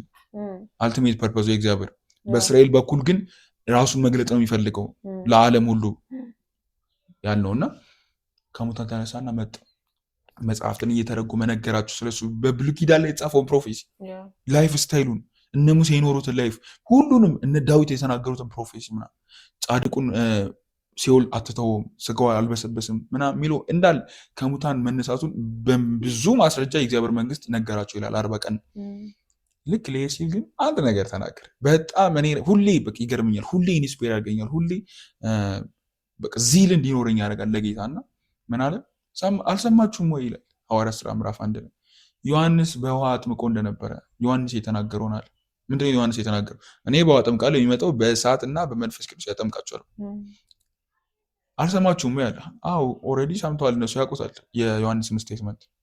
ከጥቂት ቀናት በኋላ በእሳት ተጠመቃላቸዋል፣ እኔ ነኝ ማጠምቃቸዋል። ለምን ኦልሬዲ ብሏል ዮሐንስም በእሳትና በመንፈስ ቅዱስ ያጠምቃሉ። ስለዚህ በመንፈስ ቅዱስና በእሳት ያጠምቃቸዋል ከጥቂት ቀናት በኋላ። ስለዚህ ኃይል ከሰማይ እስኪወርድ ድረስ ይህንም ቢሆን ሐዋርያቶች የፈለገ ጂሰስ ጋር ቢያሳልፉ፣ የፈለገ ያንን ግሎሪ ባዩ፣ የፈለገ ከሙታን ተነስቶ ከእነሱ ጋር ባቀም ቢቆይ ምስክር አያደርግሽ። ለምን በፓወር ኦፍ ጋድ ግሎሪ ኬሪ ልታደርጊ ይገባል። በራስሽ ልታደርጊው አትችይም። በእግዚአብሔር ኃይል ነው የምታደርጊው እንጂ አሁን ሄዶ እኮ ኢየሱስ ከሙታን ተነስቶ ምናምን ብለው አልመሰከሩም። 40 ቀኑ ኢየሱስ አረገ ይላል። ኃይል ከሰማይ እስክትለብሰው ድረስ እኔም በኃይል ነው ኢየሱስ እንዳትወጣል። ኢየሱስ 30 ዓመቱ እስኪሆን ለምንድን ነው ያላገለገለው? መንፈስ ቅዱስ እስኪወርድበት ሰዓት ላይ አላገለገለም። ዮሐንስም መንፈስ ቅዱስ ከወረደ በኋላ፣ ኤልያስም ሁሉም መንፈስ ከወረደባቸው በኋላ ከኢንካውንተር በኋላ ባይደሚ በጣም የሚገርመው እንዴት አሁን እንዳመጣኸው ወንጌል ስርጭቶች አሁን እኔ ሳስብ ወንጌል ስርጭት ወንጌል ለመስበክ ብዙ ሰው ይወጣል። አይኖ በክራይስት ያለው ሰው ሁሉ ወንጌል መስበክ አለበት። በጣም ኤክስፒሪየንሱ ጥሩ ነው። ግን ይሄ በተለይ እንደዚህ ወጥተህ የምትሰብከው እንዲህ ዓለም ላይ ወጥተህ ሂዱ እንዳላቸው ልክ እንትኖቹ ሐዋርያት ሂዱ ወንጌልን ሁሉ ለፍጥረት ሁሉ ስበኩ ብሏቸዋል አይደል? ወጥታችሁ ስትሄዱ ግን የመንፈስ ቅዱስ ኃይል ከሌለ ኢፌክቲቭ ይሆናል ብዬ ነው ያለው። ቢብሊካል ስለሆነ ሰው ወንጌል ለመስበክ ከመውጣቱ በፊት በኃይል መታጠቅ አለበት። ይሄ በስጋ የምታደርገው አይደለም። ኢየሱስ ጌታ ነው ስላልሽው አይደለም ሰው የሚቀበል። ወንጌልን ደግሞ መስበክ በሁለት ደግሞ ሳይድ ነው። አንደኛው በላይፍ ነው የምትሰብከው፣ ሁለተኛው በመመስከር ነው አይደለ? ኢቫንጀላይዝ በማድረግ ነው። ሁለቱንም በምንድን ነው የምታደርጋቸው? በመንፈስ ቅዱስ ኃይል ኢቨን ላይፍ በላይፍ ለመመስከር ራሱ ሆሊ ስፒሪት ከሌለበት የእግዚአብሔር ኃይል ከሌለበት ሰው በራሱ ወንጌልን መስበክ አይችልም። በክርስቶስ ስለሆንኩኝ ወንጌልን ሰብካለሁ ኖ እንግዲህ ሐዋርያቶች መስበክ ካልቻሉ እኛ ማን ኦልሬዲ ተቀብለው ነበር እኮ ተቀብለውባቸው ባለባቸው መንፈስ ቅዱስ ተቀበሉ ይላል ከማረጉ በፊት ግን ሊያርግ ሲል ኃይል አለ። ስለዚህ ኃይልና በመንፈስ ቅዱስ መሞላት ይለያያሉ። በመንፈስ ቅዱስ ዴይሊ መጠመቅ አለ። ከዛ በመንፈስ ቅዱስ ኃይል ኢምፓወር መደረግ ደግሞ መሆን አለ። በእግዚአብሔር ኃይል መሞላት አለ። ለምን ወጥተን ፋይት የሚያደርገን እስቲል አሁን ፋይት አድርገን ስፒሪት አለ አይደል? ያንን አልፈን ለመሄድ ግዴታ የእግዚአብሔር ኃይል በዚህ በኩል ያስፈልጋል። ለምን ዲመኒክ የሆኑ ሰዎችም ሆኑ ፐርሰኖች ፊልድ ሆኖ ነው የሚንቀሳቀሱት። የገሃነም ደጆች አይቋቋማትም እኮ ያለው እስቲል አሉ ማለት ነው ፋይት የሚያደርጉ ቤተክርስቲያን። ስለዚህ እኛ ደግሞ ግሎሪ መግለጥ እስካልጀመርን ድረስ ኢቭን ግሎሪ በግሎሪ ራሱ ቻሌንጅ አለ እንኳን አይደለም ኃይል ሳትቀበል ወጥተሽ ዲስትሮይ ነው የምትደረጊ። ለዛ ነው ኖ እስከዛሬ ከኔ ጋር መኖራችሁ ኳሊፋይ ያደርጋችሁ ጥሩ ነው። እሱ ኳሊፋይ የሚያደርግ ፓወር አለ። ዊትነስ እንድትሆኑ የሚያደርግ ጴጥሮስ መጀመሪያ ላይ ልክ ኢየሱስን ሲይዙት ምን ቢያፈቅረው እኔ አብሬ እሞታለሁ እውነት ብሎ ብሎ ምናምን ገብቶ ራሱ አክታር ጎ ነበር ማለት በራሱ የሚያደርገው መሰለው። በፍቅሩ ይሄ ከማወቅ በእውቀት የሚያደርገው መሰለው። ለምን ኢየሱስን አብሮት ኖሯል፣ ይወደዋል፣ አይቷል። ደግሞ አምላክ መሆኑ ደግሞ ክብር አይቷል። ሚራክል ያየ ሰው ነው አይደለ? በኢየሱስ እጅ ሲሆን ኢቭን ራሱ እንትና በዛ ተራራ ራሱ ኢየሱስ ወደ ፀሐይ ሲያበራ ሲቀየር አይቶታል። ግን ማየትና ማወቅ እዛ ጋር አልጠቀመውም። እሱ የሚጠቅመው መስሎት ነው። ይሄን ያለ አብሬ አሳልፌማ እንዴት ትክደዋለህ አለ። ከዛ አብሬ እሞታለሁ አለ። እንደውም አንተ ነህ 3 የምትክደኝ አለ። ዋናው እንደውም አንተ ነህ አለው። ከዛ ኢቭን የካደው በማን በገረድ ፊት ነው። ምንም ልታደርገው በማችል ፊት ካደው። ደስ የሚለው ምን አይነት ካራክተር ነበረው? አብረው ከማሳለፋቸው የተነሳ ንግግራቸው ላይ እስኪመሳሰል ደርሶ ነበር። በጣም ንግግር ይመስላል። አብሮ ማሳለፉ ምኑን አድርጎታል? ካራክተሩን ሰርቶታል። ግን እንዲህ አይነት ወንጌልን ለመስበክ ዋጋ ለመክፈል እንዲህ አይነት ትልልቅ እንትኖች ውስጥ ለመግባት የመንፈስ ቅዱስ ኃይል እንደሚያስፈልግ የምናውቀው በሱ ነው የምናየው። ከክራይስት ጋር ቆይተናል ማለት ያ ዊትነስ እንድንሆን አያደርገን። ሆሊ ስፒሪት ፓወሩ ሊመጣ ይገባል። እንግዲህ ክራይስት መስሎታል እኮ ንግግሩ ሳይቀር እንደዛ ከሆነ አስቢ። ኢንቲሜሲው እንዴ አንተ ንግግር ይመስላል አለ። ኧረ እኔ አላውቀውም አላት። ከዛ ግን ያ የካደው ሰውዬ ሐዋርያት 2 ላይ አብረው ተሰብስበው እየጸለዩ ያለ የመንፈስ ቅዱስ ኃይል ቤቱ ሞላ ይላል። ከዛ እንደ እሳት የሚመስሉ ልሳኖች ታዩአቸው፣ ከዛም ተቀመጡባቸው፣ በልሳን የሚናገሩ ጀመር፣ በመንፈስ ቅዱስም ሞላባቸው ይላል። ከዛ ኦልሬዲ ኢምፓወርድ መሆናቸው መገለጫው በልሳን መጸለያቸው ነው። አንዱ እየጸለዩ ያለ ሰው ተሰበሰበ፣ ምንድነው ሰክረው ነው እንዴ ተናወጠ ይላል ቤቱ ራሱ። ታላቅ የመሬት መንቀጥቀጥ። ከዛ ከተናወጠው በኋላ ሰዎች ልክ እንትን ሲያደርጓቸው ዲፌንድ ማድረግ ቻለ ራሱ ጴጥሮስ። ያ የካደው ያው አሁን ላይ ዲፌንድ ያደረገው ገረድ ፊት አይደለም ወይም ትንሽ ሎው ፐርሰን ስንት ሺህ ህዝብ። ከዛስ ኢቭን በሱ ቴስቲሞኒ 3000 ህዝብ ዳኑ ይላል፣ ወደ እነሱም ተጨመሩ ይላል። አያችሁ ትክክለኛ ትሩ ኔቸሩ የተገለጠው በመንፈስ ቅዱስ ኃይል አማካኝነት። ለዛ ነው ሰው ወንጌል ከመስበኩ በፊት አገልግሎት ውስጥ ከመግባቱ በፊት ለማገልገል እንደዚህ ከመንቀሳቀሱ በፊት በመንፈስ ቅዱስ ኃይል መሞላቱን እርግጠኛ መሆን አለበት። ካልሆነ በብቻችሁ በግል ይሄ በራስ አቅም ሲሆን ምን ይሆናል? አቅም እያነሰክ የሆነ ሰዓት ፌል ታደርጋለህ፣ የሆነ ሰዓት ይደክምካል፣ የሆነ ሰዓት ኖርማል ይሆናል። ልክ አሁን ላይ እንደሆነው እና ሪቫይቫል ባይ ዘ ዌይ አሁን ላይ ኢምፐርሰንም ያስፈልገናል። ከዛ ደግሞ በቤተክርስቲያንም ያስፈልገናል። ያው ቤተክርስቲያን ማለት ቤተክርስቲያን ኦልሬዲ ሪቫይቭድ ከሆነች ህዝቡ ሪቫይቭድ ይሆናል፣ ሀገር ሪቫይቭድ ትሆናለች። ገብቷል? ለምን ቤተክርስቲያን ናት በዚህ ሰዓት ስልጣን ያላት። ኢቭን ሀገርን ኮንትሮል የማድረግ ስልጣን አላት። ዓለም ምድር ላይ እኛ ነን እኮ ገዢ ተደርገናል። ኦልሬዲ ምን አለ ኢየሱስ? የሰጠኸኝን ስልጣን ሁሉ አለ ሰጥቻችኋለሁ። ለኛ ቤተክርስቲያን ማለት የክርስቲያኖች ስብሰባ ወይም የተሰበሰቡ ክርስቲያኖች በአንድ ላይ ሲሆኑ የሚጠሩበት ቤተክርስቲያን ነው እንጂ ከኛ ውጪ ያለች ቤተክርስቲያን የለችም። ቤተክርስቲያን ማለት እኛ ነን። ወደ እግዚአብሔር ቤተመቅደሱ እኛ ነን። ቤተክርስቲያን የሚባለው እኮ የህዝቡ ክራይስት የሚያድርበት ፐርሰኖች ስብስብ ሲሆን አይደል እንጂ ራሱን የቻለ ቤተክርስቲያን የሚባል ሌላ ተቋም የለም። ኢቨን ሀገር እንደምንለው ሀገርን ሀገር የሚያደርገው ህዝቡ ነው። ህዝቡ ባይሆን መሬትና ሸንተረሩና ወንዙ ሀገር ሊያደርግ አይችልም። ሀገር ማለት ህዝብ ነው። በፊት እንኳን ስንማር ቤተክርስቲያንን ደግሞ ቤተክርስቲያን የሚያደርጋት ህዝቡ ነው።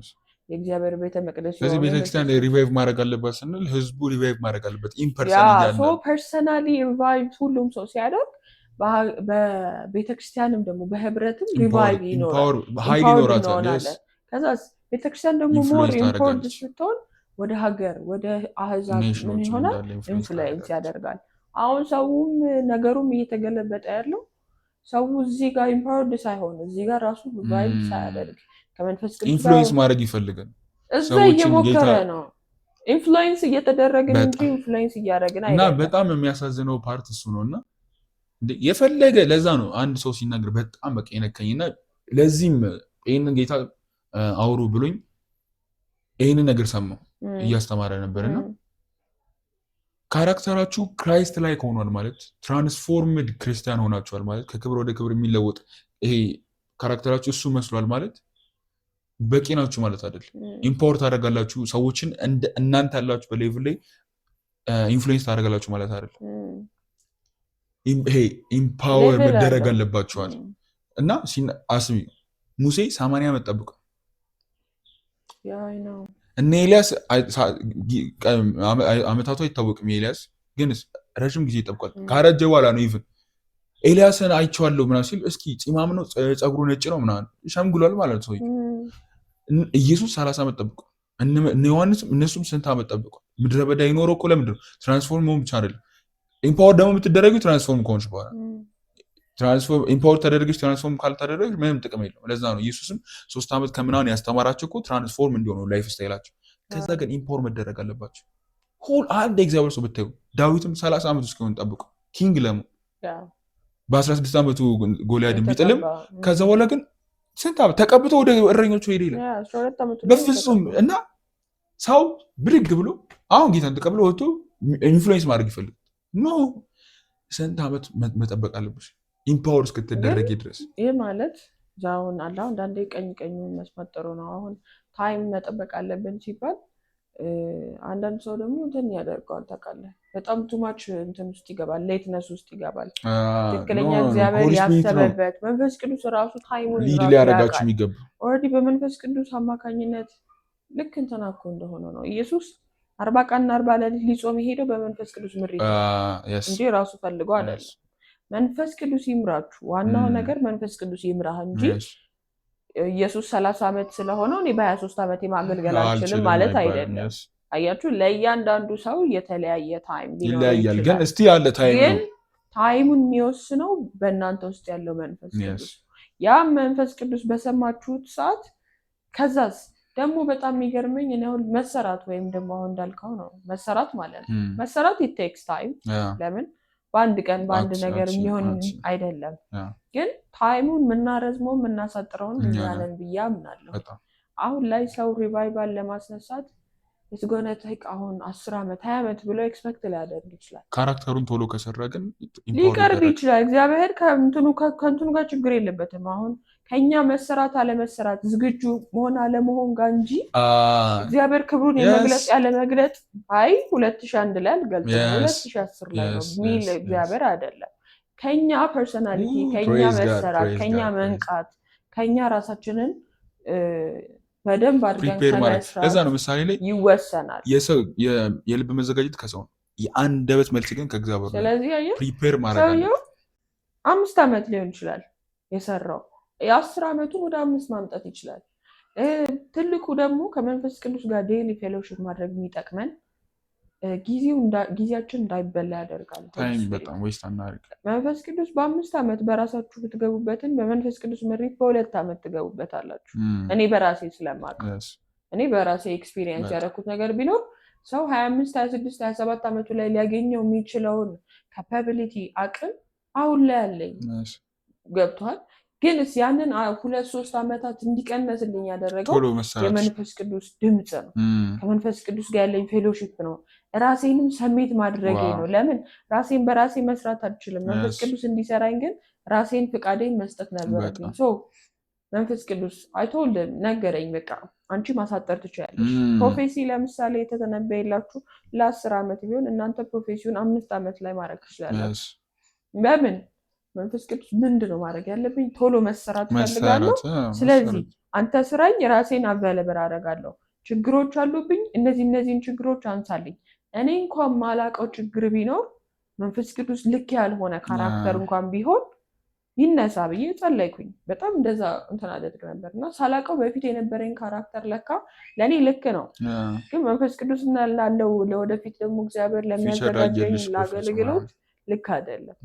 ለካ እቺ የኔ ፐርሰናሊቲ ብዬ ያስኳት ናት፣ ግን ጉድ ኳሊቲ ያልነበረች። እሱን ምን ያደርጋል? ያስጥላቸዋል። ከዛ ትክክለኛ ጉድ ኳሊቲውን ደግሞ በትምህርትም በመጽሐፍም በትንቢትም በእያንዳንዱ እናንተ ውስጥ ያስገባል። እናንተስ ልክ ያ ቃል ሲመጣ ይሄ ችላ አለማለት፣ ወዲያው መቀበል፣ ከዛ ሜዲቴት ማድረግ፣ ከራስ ጋር ማዋሃድ። ፌቨን ይሄ ልክ አይደለም እንዲህ አስተካኪ ሲለኝ አዎ ልክ እኮ አይደለም እያልኩኝ 5 ዓመት መቆየት የለብኝም። ያን ልክ ያልሆነ ነገር ይዤ መቆረጥ ያለበት ሰው መቆረጥ ያለበት ካራክተር ከሆነ መቆረጥ፣ የማይሆን ልምዶች፣ ጓደኞች የማይሆን አካሄዶች ሊሆኑ ይችላሉ። በተለይ የላይፍ አካሄዶች፣ በተለይ ብዙ ነገሩ አሁን ብዙ ሰው በቃ ሮንግ የሆኑ አካሄዶች ይሄዳል። ልቡ እኮ እንትን ነው ልክ ያውቀዋል፣ ግን ሮንግ የሆኑ አካሄዶች ይሄዳሉ። አሁን ለምሳሌ እግዚአብሔር ትበለጽጋለህ ብሎክ እየሰራክ ግን በጉቦ ከሆነ የምትንቀሳቀሰው ይሄ ምን ያደርገዋል? ነገርን ያዘገየዋል። እግዚአብሔር ሊያበለጽግ ያሰበውን ነገር ይይዝብካል ማለት። አንተ እኮ አስበው ላይሆን ይችላል። አንተ እኮ ኦልሬዲ ክርስቲያን ነህ፣ ቸርች ትሄዳለህ፣ ታገለግላለህ። ግን እንዲህ አይነት ሮንግ የሆኑ አካሄዶች ምን ያደርጋሉ? ነገራችንን ያዘገያሉ፣ ፐርፌክት እንዳይሆን ያደርገዋል። አሁን ለምሳሌ ክርስቲያን ነው፣ ያገለግላል፣ ቸርች ይሄዳል፣ ይመጣል። ግን በጣም ቂመኛ ብትሆን ትልቅ ችግር ነው ይሄ። አሁን ይሄ ምን የእግዚአብሔር ስራው የእግዚአብሔር ክብር በአንተ ላይ እንዳይመጣ የሚገድቡ ኢምፓወር አያደርግሽም። ኢምፓወር ካደረገሽ ዲስቶይት አንቺንም ሌላውንም ህዝብ ታጠፈልሻ። የሚሰጥ ፓወር ለምን እንደሆነ ፐርፐዝም ስላለው ማለት ነው ተደርጎ የምትሰራው። እንዲህ አይነት ቂም፣ ውሸት፣ አንዳንዴ ደግሞ በንዴት ቁጣ ይላል እኮ መጽሐፍ ቅዱሳዊ አይደለም። ብዙ ሰው ተቆጪ ነው። ለዛ ነው ተቆጪ ሆኖ ደግሞ ማገልገል በክብር መገለጥም ይፈልጋል። ለዛ ነው ዮሴፍን ስታይ እንግዲህ ተሽጧል ምናምን ብዙ ነገር ይሰማሻል እኮ፣ ግን 13 ዓመት ፈጀበት ጌታ እሱን ለመስራት። መጨረሻ ላይ ግን መጡና አባታቸው ያዕቆብ ሲሞት ይገለናል አሉ። እስከዛሬም የተወን ለአባታችን ብሎ ነው። አሁንማ ያን የዛሬ ስንት አስታውሶ ይጨርሰናል ሲሉ ካራክተሩ ባይሰራስ ነው። ኢምፖርት ተደርጓል እኮ አሁን መግደል ይችላል። እነሱ ሂዝ ኪንግ እኮ ምንም ማድረግ ይችላል። ግን እናንተ ለክፉ አሰባችሁበት፣ እናንተን ህይወት ለማዳን ግን እግዚአብሔር ለመልካም ተጠቀምበት ብሎ እኔ ፎርጊቭ አደረጋቸው። ኢምፓወር ተደርጎ ካራክተሩ ባይሰራስ ነው ረሽኗቸው ነበር። ወንድሞቹን ይጨርስ ነበር። እስራኤል የሚባልም አይኖርማ። መጀመሪያም ሲጀመር ገና ሲመጡ ራሱ አባትየው ከመምጣቱ በፊት እኮ አውቋቸዋል። ከዛ ግን ሄዶ አለቀሰ ነው የሚለው። አልገደላቸውም። እነሱ ለመግደል እነሱ ሪቨንጅ ማድረግ ቢፈልግ በጣም ራይት የነበረ ኢምፓወር ተደርጓል። ለዛ ነው ፕሪፓሬሽን ወይም ደግሞ የመዘጋጀት ጊዜ አመታት ይፈጃል። ረዥም አለው፣ ሲዝን አለው። ካራክተርሽን ቴስት የምትደረግ ኢምፓወር ስትደረግ ግን ዋን ታይም። ዮሴፍ እኮ በአንዴ እኮ ነው ኪንግ የሆኑ። ኢየሱስ በአንዴ ነው በመንፈስ ቅዱስና በኃይል የተሞሉ። ሙሴም አንዴ ኢንካውንተር አገኘው ሄዶ ዲሊቨር አድርጎ ነው የወጣው። ሁሉንም ብታቸው ኢምፓወር የምንደረገው አንዴ ነው። ለዛች ዋን ታይም ግን ረዥም ጊዜ ይፈጃል እኛ ለመሰራት እና ከዛ በኋላ ያለውን አንዴ ኢምፓወር መደረግ ብቻ አይደለም እኮ ፐርፐዝ ስላለ ኢምፓወር የተደረገው መፈጸም ስላለበት ሲሰጥክ ኦር ያፍቃል ኦልሬዲ የሚፈጸም ሲሆን ምናምን የምትናገረው እርግማን ሳይሆን እንትንን መሆን አለበት። ገብቷል? ሰዎችን ከርስ ማድረግ፣ ሰዎች ላይ ሮንግ ትንቢትን መናገር እንግዲህ አሁን ለአገልግሎት አይደል ትንቢት ለማነጽ ነው። ሰውን ግን አንተን ለመቅሰፍ ከተጠቀምክበት ሮንግ ይሆናል። ይህንን ማን እናያለን? ኤልሳ ትዝ ይልሽ ከሆነ ስንት ዓመት እኮ ኤልያስን ፎሎ ሲያደርግ ነበር። ሞመንት ኢምፓወር ሲደረግ ዋን ታይም ከዚስ መጣ ይላል። መላጣ ብለው ሰደቡት ይላል። ህፃናቶች ናቸው። ረገማቸው፣ ድብ ወጥተው በሏቸው። ከዛ በኋላ የሰውዬ የእርግማን ቃል ተናግሮ ያውቅ አሃ አለ በቃ። ስለዚህ ለመልካም ለክፉ መጠቀም ይችላል። ስለዚህ እኔ ለመልካም ለመጠቀም ለዛ ነው አብዛኞቹን እውሩ ይሁኑ ይላ ከዛ ያስከፍታል አይናቸው እንጂ ፉሊ ዲስትሮይ እንዲሆኑ እንዲሞት ምናምን አላደርግም። ከዛ በኋላ ግን አይቶታል። ኢምፓወር ከተደረግን በኋላ ፐርፐዛችንን መቀየር እንችላለን። አሁን ኦልሬዲ ስልጣን አለና ለዛ ነው ጴጥሮስን ስትለው አንተና ሚስት ለምንድን ነው እንደዚህ ያደርጋችሁት መንፈስ ቅዱስ የምታታለው ሲል ሁለቱም ሬሳቸውን የወጣው ከዛ ቤት ለምን ጌታ ተናግሮት እኮ አይደለም እራሱ ነው የተናገሩ። ትሞቻለሽ ትሞታለህ ብሏቸው ነው የሞቱት። ጳውሎስን ብትለው ኢምፖርት ተደርጓል። ያንን ጠንቋይ እውር ትሆናለች ሲለው እውር ነው። ለመጥፎም ሌላ እኮ አይን እኮ ለመክፈት ተጠቅሞበታል። እዚህ ጋር ደግሞ አይን ይዘጋበት። ስንት ሰው እኮ ከሙታን አስነስቷል ጴጥሮስ። እዚህ ጋር ደግሞ ሰው ይገል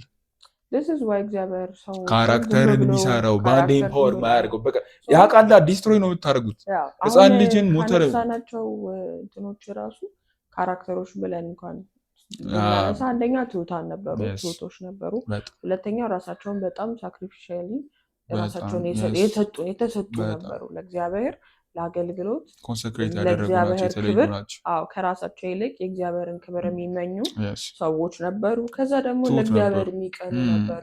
የእግዚአብሔር ክብር፣ የእግዚአብሔር አብሮነት፣ የእግዚአብሔር ህልውና፣ የእግዚአብሔር ደስታ፣ የእግዚአብሔር ፍቃድ የሚያሳስባቸው እንጂ ስለራሳቸው በጣም ደግሞ ሀምብልም ነበሩ። ሰው በጣምም ፋስት ያደርጋሉ። የፕሬየር ሰዎች ናቸው። ከእግዚአብሔር ጋር ያሳለፉ ናቸው። እነዚህ ካራክተሮቹ ናቸው ሲጠቃለሉ። ወደዚህ ደግሞ ስናመጣና ስናጠቃልለው ሐዋርያቶችን ኢምፓወር ከተደረጉ በኋላ ብዙ ስትራግሎችን ቢሆንም በዛ ክብር ኦልሬዲ የጌታን ፍቃድ ፈጽመው ሄደዋል። ከዛ በኋላ ግን ብዙ ዓመታት አልፈዋል። 2000 ዓመት አልፈዋል። ከዛም በኋላ ጌታ ብዙ ሰዎችን አስነስተዋል በዘመናት መካከል እና ለምንድነው ስለ ኢንድ ታይም ሪቫይቫል የምናወራው? አሁን ኦልሬዲ ኢንድ ታይም ውስጥ ስላለን እና ይህንን ማቴዎስ 24:14 ላይ እንዲህ ይላል በመጨረሻው ዘመን ስለሚሆኑት ፕሮፌሲ እስኪ ንገሩን ይሉታል ኢየሱስ። በመጨረሻው ዘመን እንዲሆናል፣ መንግስት በመንግስት ላይ ይነሳል፣ ጦርነት ይሆናል፣ ብዙ ነገር ካወራ በኋላ ይሄ ግን ገና የምጥ መጀመሪያ ነው። እሺ መጨረሻው ምንድነው ስትሉ መጨረሻው ይልና የመንግስት ወንጌል በዓለም ሁሉ ዘንድ በአሕዛብ ሁሉ ዘንድ አንድ የማይሰማ ኔሽን አንድ የማይሰማ ህዝብ የለም ሁሉም ዘንድ ይሰበካል ካለ በኋላ መጨረሻው ይመጣል። ስለዚህ ለዛ ነው ጴጥሮስ ሲናገረው ቀደም እንደተናገሩ የቤተክርስቲያን ውልደት ነው ብለናል። ቢጊኒንግ ነው ሐዋርያት ሥራ ምዕራፍ 2 እንጂ ኢንዲንግ አይደለም። ኢንዲንጉ አሁን የመጨረሻው ኢንድ ታይም አሁን እያወራን ያለ ነው። ጌታ የተናገረው በመጨረሻው ቀን ስጋ በለበሰ ሁሉ ላይ ከመንፈስ ያፈሳሉ ብሎ የተናገረው የመጨረሻው እና ሚልኪያስ ላይም ስናነብ ፕሮፌሲ ስለሆነ መጥምቁ ዮሐንስም ኦልሬዲ ያለው እዛ ላይ ፕሮፌሲ ተናገረውና ምዕራፍ 3 ላይ ስታይ እግዚአብሔር ሊሰራ በመነሳበት ቀን ይላል። የሚሰራበት ቀን አለ ማለት ነው። ያ ምንድን ነው? የመጨረሻ ኢንድ ታይም ነው። ገንዘቦች አድርጌ ይጠቀምባቸዋል። ማን የሆኑትን ትሁት የሆኑትን እግዚአብሔርን ሳክሪፋይ ያደረጉትን ልክ አሁን እንደዚህ አይነት ካራክተር ያላቸውን ሰዎች አሁን እንደጠቀስናቸው ማለት ራሳቸውን ሀምብል የሚያደርጉ የእግዚአብሔር ፍቃድ ብቻ በህይወታቸው እንዲፈጸም የሚያደርጉ ዊል የሌላቸው ባሪያ የሆኑ ለእግዚአብሔር ራሳቸውን ሳክሪፋይ የሚያደርጉና የቤቱ ቅናት የሚበላቸው። ቅናት በጣም ኢምፖርታንት የሆነ ነገር። ለምን በቃ ቅናት ካለሽ ኖርማል መሆናችማ ይሄ በቃ ያ ቅናት ልክ በቃ እንደ ቁስል ነው። 10 ጊዜ በቃ አይፈታሽ። አንድ ያዘሽ ማለት ያ ቅናት ኢየሱስ እኮ ሲመጣ እየገረፈ አወጣቸው ይላል እንዳለ የቤት ቅናት በላ የሚለው ቃል ትዝ አላቸው ይላል። ለምን የአባቴ ቤት የጸሎት ቤት እንጂ የወንበዴዎች ቤት ይሆናል አላለም። ስለዚህ አሁን ምን እያየን ነው? የወንበዴ ቤት እየሆነ ነው። ስለዚህ ያ ቅናት እኛ ውስጥ ይፈጠራል ሆሊ ስፒሪት ስለሚፈልግ። አሁን ኢየሱስ የለም፣ አሁን ዮሐንስ የለም፣ ኤልያስ የለም፣ እኛ ነን ያለን። ስለዚህ ያ ቅናት ውስጣችን ሊፈጠር ይገባል። ያ ቅናት ደግሞ ምን ያደርገናል? ቀንና ሌሊት እንባዬ ምግብ ሆነኝ ይላል ዳዊት። ቅናት እኮ ነው እንደሚያደርገው። ፋስት ያደርጋል፣ ፕሬይ ያደርጋል። የእግዚአብሔር ክብር ወዴት አለ? ኢየሱስ እኮ ከገርፉ ከስወጣ በኋላ ሰዎቹ ፈወሰ ይላል። በጣም የሚገርመው ያኔ ሐዋርያት ልክ ክብር ከወረደባቸው ወይም የመንፈስ ቅዱስ ኃይል ከተሞሉ በኋላ ይላል መጨረሻ አካባቢ ላይ ሄዱ በጣም ከነበረባቸው ክብር የተነሳ ፈሯቸው። በጣም ይፈሩ ነበር። ሐዋርያትን ይፈሯቸው ነበር። ቤተክርስቲያን ማለት ናት በዛ ሰዓት። አሁን በዛ ሰዓት የትኛው ቤተክርስቲያን የሚፈራው? ጭራሽ ቤተክርስቲያንን የሚሰደብ የሚንጓጠጥበት አገልጋይ የሚሰደብበት ጊዜ ነው አሁን ላይ። ሮንግ የሆኑ ወንበዶችን ቤተክርስቲያንን የሞላበት ያ ቤተክርስቲያንም ደግሞ በእግዚአብሔር ስም ብዙ የሚነገድበት ብዙ ነገር የሚደረግበት ነው አሁን ላይ ሁሉም ሳይሆን ግን አሉ ህዝቡ ከእግዚአብሔር የጠፋበት አላ ቤተክርስቲያን እኮ በጣም መፈራት የነበረባት ታይም ነው። ግሎሪያ ኦሪጂኗ ያ ነበር። ትክክለኛ ሪቫይቭ ሪቫይቫል ያስፈልገናል ምንለው ከዚህም ጭምር አሁን ኢንታይም ሪቫይቫል ማለት ቤተክርስቲያን ወደ ቀድሞ ክብሯ ስትመለስ ማለት ነው። በፊት ላይ ከዓለም ርቀን ስለነበረ ዓለም ውስጥ ስለማንገባ ነበር የሚያከብሩን የሚወዱን የሚጠሉን። አሁን ግን ዓለም ውስጥ ገብተን እየፈተፈትን ስለሆነ የእነሱ ሲስተም ውስጥ አሁን ላይ ያለው ሶሻል ሚዲያ ውስጥ እያንዳንዱ ነገር ፖለቲካ ውስጥ እየገባን ስለሆነ ነው አሁን ላይ ክብራችንን ያጣ ነው።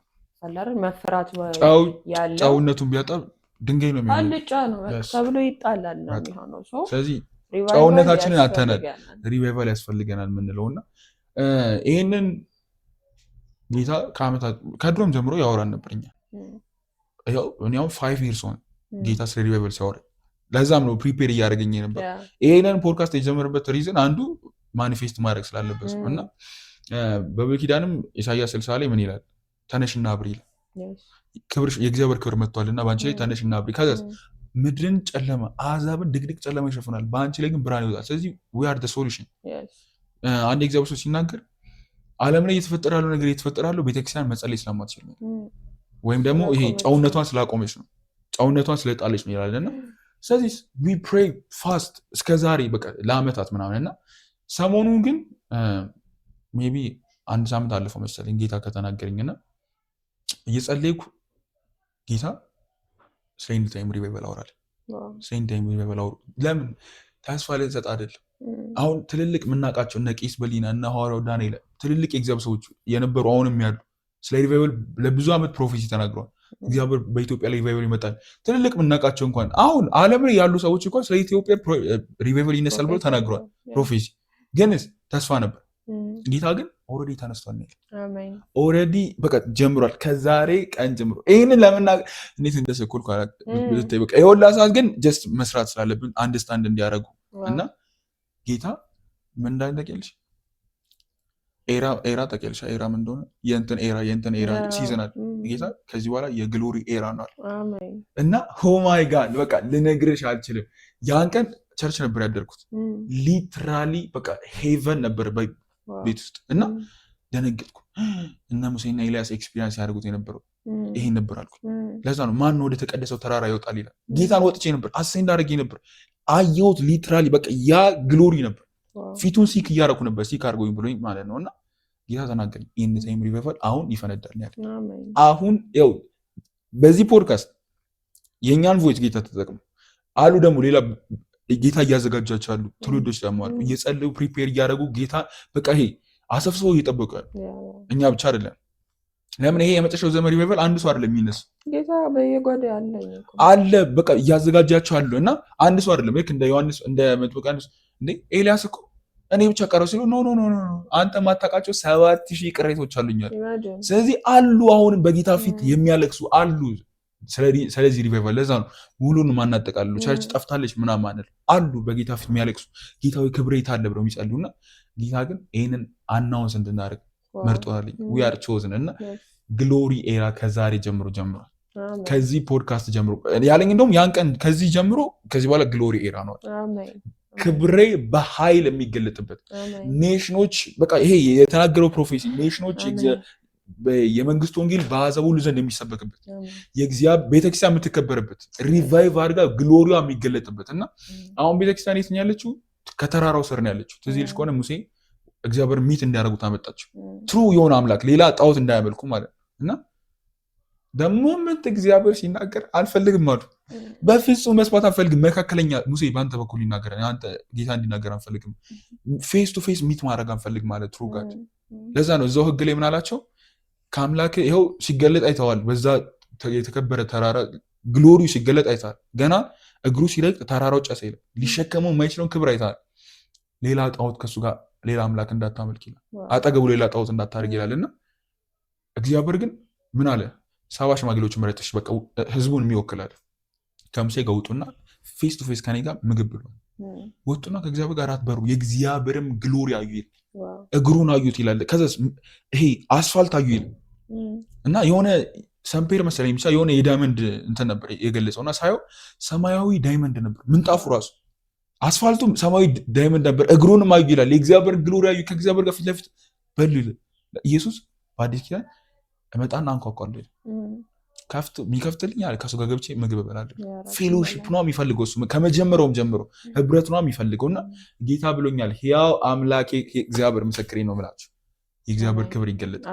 የእግዚአብሔርን ግሎሪ ከዛሬ ጊዜ ጀምሮ ይሄ ዓመት ሳያልቅ ከዚህኛው አሁን ኦልሬዲ ዛሬ ምንድን ነው ነገ 1 ነው ዛሬ 30 ነው ነገ 6ኛ ወር ገባ። በዚህ 6 ወር ውስጥ ጀምሮ ይሄ ሪቫይቫል ምድሪቷን ሲጠቀልል እናያለን። ምድሪቷን ሲያሸንፍ እናያለን እና ጌታ የግሎሪ ኤራ ነው ብሎኛል። ሜኒ ኔሽኖችን አሁን እንዳለ ሪቫይቭ አደርጋለሁ ብሎኛል እና የፕሬየር ላይፋቸው ሲታደስ ብዙ ሰዎች ለዛ ነው ቅድም ያወራነው ፋስት እንዲያደርጉ ፕሬይ እንዲያደርጉ አሁን ሰው የጌታን ፊት መፈለግ ይጀምር። ለምን መሰለሽ ሲዝን ተቀይሯል። አሁን ይሄ the great awakening ሪቫይቫል አንዱ እኮ ሌላ ስሙ the great awakening አዌክ ይሆናሉ ሰዎች እንዴ ሲዝኑ አሁን ነው ለካ ጂሰስ እንዲመጣኛ ምን ሆነ ነው ምጽአቱ እንዲመጣኛ መንገድ ጠራጊዎች ነው እንደነ ዮሐንስ ምናምና ሰከንድ ካሚንግ በግሎሪ እንዲመጣ ቤተክርስቲያን መታደስ አለበት። ይሄ እድፈት የሌለባት ቆንጆ መሆን አለባት መሸማቀቅ የሌለባት መሆን አለባት እና ጌታ አውል ዩዝ ብሎናል እጠቀምባቸዋለሁ ብሏልና ያው አምላኬ ምስክሬ ነው የምላችሁ ፕሬየር ላይፋችሁ ይቀየራል ይላል። ኦልሬዲ እንደ ገንዘብ ያርግ ይጠቀምባቸዋለሁ ይላል ሊሰራ በሚነሳበት ቀን ማለት ነው። ስለዚህ ፋስት ማድረግ ትችላላችሁ ዲስትራክሽን ምናምን በቃ ከቶፍ ማድረግ ትችላላችሁ። ደግሞ የጌታ ፊት ሲክ እንድታረጉ ለምን በዛን ቀን ምን ይላል ኦልሬዲ እንደ ገንዘብ ያርግ ይጠቀምባቸዋለሁ ይላል ሊሰራ በሚነሳበት ቀን ማለት ነው። ስለዚህ ገንዘብ ሆኖ ለመጠቀም ደግሞ ጌታ ብዙዎቻችሁን ይጠቀምባቸዋለሁ ስላላችሁ በደንብ ትጸልያላችሁ። ይሄን ኢምፓርት እንዳደረጋችሁ ፈልጋለሁ ጌታ እኔም በቃ ያንን ግሎሪ ኤክስፒሪየንስ ስላደረኩ ማለት ነውና ከኔ ጋር እንጸልይና እንጨርሳለን አይደል? መንፈስ ቅዱስ ማላቭራኒኮስ ፓላዲዮ ብራካታይ ቫላካ ሬፓላ ዚቫሎ ብሬኖ ዘቬሌኬታይ ሬብሬቬኖ ሴቬሌኪያማ ማሉቭራላካታይ አሉብራካዲያካ ራብሬሱቫሊያ ማሊቭሬኖ ሴብሬኒካታይ ሮሞ ቬሎ ብሬኖ ሳካታካይ መንፈስ ቅዱስ አይ በእሳትና በመንፈስ የሚያጠምቀው ያያላ ብራኒካ ታካ መንፈስ ቅዱስ አይ ቬኖስ ሰኬቴ አሁን ይህንን በሚሰማ ሁሉ ላይ ይህንን ጀነሬሽን አባ በኢየሱስም በእሳትና በመንፈስ እንድታጠምቃቸው እንጸልያለን። በእሳትና በመንፈስ ቅዱስ እንዲጠመቁ እንጸልያለን። አይኖቻቸው እንዲከፈቱ በኢየሱስም እንጸልያለን። አባዬ በኢየሱስም the great awakening እንዲሆን አዌክ እንዲሆኑ አባ ወደኋላ መመለስ እንዲሆንላቸው መንቃት እንዲሆንላቸው በኢየሱስም እኛ እንጸልያለን። መንፈስ ቅዱስ በዚህ ሰዓት የሚሰማኝ የትኛውም ሰው ካለበት ስፒሪቹዋል አባ ድካም ካለበት የትኛው ዋርፍ በኢየሱስ ስም አባ አሁን ነቅ ያወጡት እሳት እንዲበላው እንጸልያለን። አባ ስፒሪቹዋል ላይፋቸው በኢየሱስ ስም ይቀየር ዘንድ እንጸልያለን። ዲፕሊ ቀንና ሌሊት በአንተ ፊት ማልቀስ መጸለይ አባ ፊትን መፈለግ እንዲሆንላቸው እንጸልያለን። አባ ማራናታ ሆይ ቶሎና ማለት እንዲሆንላቸው እንጸልያለን። ወንጌል በድፍረትና በኃይል አባ እንዲገልጡ እንጸልያለን። ማላቭራኒኮ ፓላዴ መጽሐፍ እንዲላል የእግዚአብሔር መንግስት በቃል ብቻ አይደለም መንፈስና ኃይል በመግለጥ ነው ይላል ጳውሎስ። ቃሌም ስብከቴ መንፈስና ኃይል በመግለጥ ነበር እንዳል ፋደር ከዚህ በኋላ ኢየሱስን አናወራ ኢየሱስን አንተርክም መንፈስና ኃይልን በመግለጥ አባ እናሳያለን። ኤልያስ እንዳደረገ እነ ሙሴ እንዳደረጉ ይኸው አምላካችሁ እግዚአብሔር በእሳት የሚመልስ እንዳሉ የሚገለጥ ክብር የሚታይ ክብር ስለሚገለጥ በመንፈስ ቅዱስና በኃይል ማገልገል ስለሚሆንልን እናመሰግናለን። አሁን መጠመቅ ሆነልን በኢየሱስ ስም። ይህንን ዘመን ዋጀ ነው የግሎሪ ኤራን አደረግ ነው በኢየሱስ ስም። ክብር የሚገለጥበት ሆነ በኢየሱስ ስም። አባ በኢየሱስ ስም ጸለይን። ይሄ እሳት በኢየሱስ ስም አሁን ተቀበሉ። ይሄ እሳት አገኛችሁ። ለታመሙ ሰዎች ደግሞ እንጸልያለን። በየትኛውም ዋርፌር ውስጥ ላሉ በጨለማ ውስጥ ላሉ ሰዎች ጸለይን በኢየሱስ ስም። ፋደር አሁን ይፈውሱ። የመንፈስ ቅዱስ እሳት አሁን በኢየሱስ ስም ያገኛቸው። አሁን በኢየሱስ ስም የትኛውንም የጨለማን ስልጣን አጋንንቶች በኢየሱስ ስም እመታለሁ። እሳት እንዲያገኛቸው በኢየሱስ ስም እንጸልያለን። አሁን በኢየሱስ ስም ተፈታችኋል። አሁን በኢየሱስ ስም የትኛውን በሽታ ከናንተ ሰውነት ላይ ለቆ ሄዷል። ከናንተ ህይወት ላይ ሊመለስ ለቆ ሄዷል። በኢየሱስ ስም ፈውስን ዲክሌር አደርጋለሁ። ሃያ የጌታ መንፈስ በእኔ ላይ ነው። ለድሆች ወንጌልን ልሰብክ ዘንድ ቀብቶኛል እንዳለ፣ ለታሰሩ መፈታትን፣ ለታመመው ደግሞ ፈውስን እንዳለ አውጅ ዘንድ እንዳለ አባቴ አውጃለሁ። ፈውስ ይሁን በኢየሱስ ስም። ነፃ መውጣት ይሁን በኢየሱስ ስም። አባዬ በኢየሱስ ስም ይሄ አኖይንቲንግ ስላገኛቸው አመሰግናለሁ። ህይወታቸውን ሪቫይቭ ስላደረከው አመሰግናለሁ። ህይወታቸው ስለተቀየረ አመሰግናለሁ። እንደ ሌላ ሰው ስለሆኑ ስም ይባረክ። ያ መንፈስ ስለያዛቸውና ስለነካቸው ስም ይባረክ። እዚህ ምድር ላይ ይሄ ሪቫይቫል በኢየሱስ ስም ፈነዳ። በኢየሱስ ስም ፈነዳ። በኢየሱስ ስም እስከዛሬ የጠበቅነው ፍጥረት የጠበቀው የእግዚአብሔር ልጆች መገለጥ አሁን በኢየሱስ ስም ፈነዳ። ስም ይባረክ። መንፈስ ቅዱስ ያንተ ፍቃድ ብቻ ስለሚፈጸም እናመሰግናለን። በጌታ በኢየሱስ ስም አሜን፣ አሜን፣ አሜን። ፕሬዝ ጋድ። ይኸው ጌታን ነው ብላችሁ የተናገረን ተፈጽሟል። ማየት ብቻ ነው በቃ። ከዚህ በኋላ ለምን አትሞስፌሩ መንፈሳዊ ዓለም ላይ እንዳለ በቃ ይሄ ነው ይቀየራል። እንደዚህ ምድሪቷ ሁሉ ኢየሱስ ኢየሱስ ማለት ጀምራችሁ ምድሪቷ ሁሉ ሪቫይቫል በቃ ሰው ሁሉ ተንበርክኮ ነው የሚውለው የሚያድር የጌታን ፊት የሚፈልገው ነው። ተባረኩ። በጣም ደስ ብሎኛል። እግዚአብሔር ደግሞ ዘመናችሁን ይባርክ። እስከዚህ ድረስ እንግዲህ ከቆያችሁ እንደተባረካችሁ እንደተጠቀማችሁ እርግጠኞች ነን። የእግዚአብሔር መንፈስ ባለበት በዛ አርነት አለ። ብዙዎቻችሁ አርነትን ወጥታችኋል። ባስቸገራችሁ በየትኛውም ነገር ላይ ዛሬ በኢየሱስ ስም ተቀብላችኋል። ደግሞ በኢየሱስ ስም ቴስቲሞኒያችሁ ፈጥኖ ይበቅላል። ደግሞ እያንዳንዱ ኤክስፒሪየንስ ያደረጋችሁትን የተሰማችሁን ኮመንት ላይ አስቀምጡልን። ለብዙ ሰዎች ደግሞ እንዲደርስ ሼር ማድረግ እንዳትረሱ። ብዙዎች ደግሞ ልክ እንደዚህ እኛ እንደተጠቀም እናንተ እንደተጠቀማችሁ ብዙዎች ይጠቀሙ ዘንድ ሼር አድርጉ። ሰብስክራይብ ያላደረገ ሰብስክራይብ ያድርግ፣ ላይክ አድርጉ፣ ኮመንት አድርጉ። እስከዛሬ ደግሞ እንግዲህ የሚቀጥለውን ቪዲዮ እስክንገናኝ ድረስ መልካም ጊዜ መልካም ታይም ይሆንላችሁ። እንወዳችኋለን። ዩ አር ብለስድ።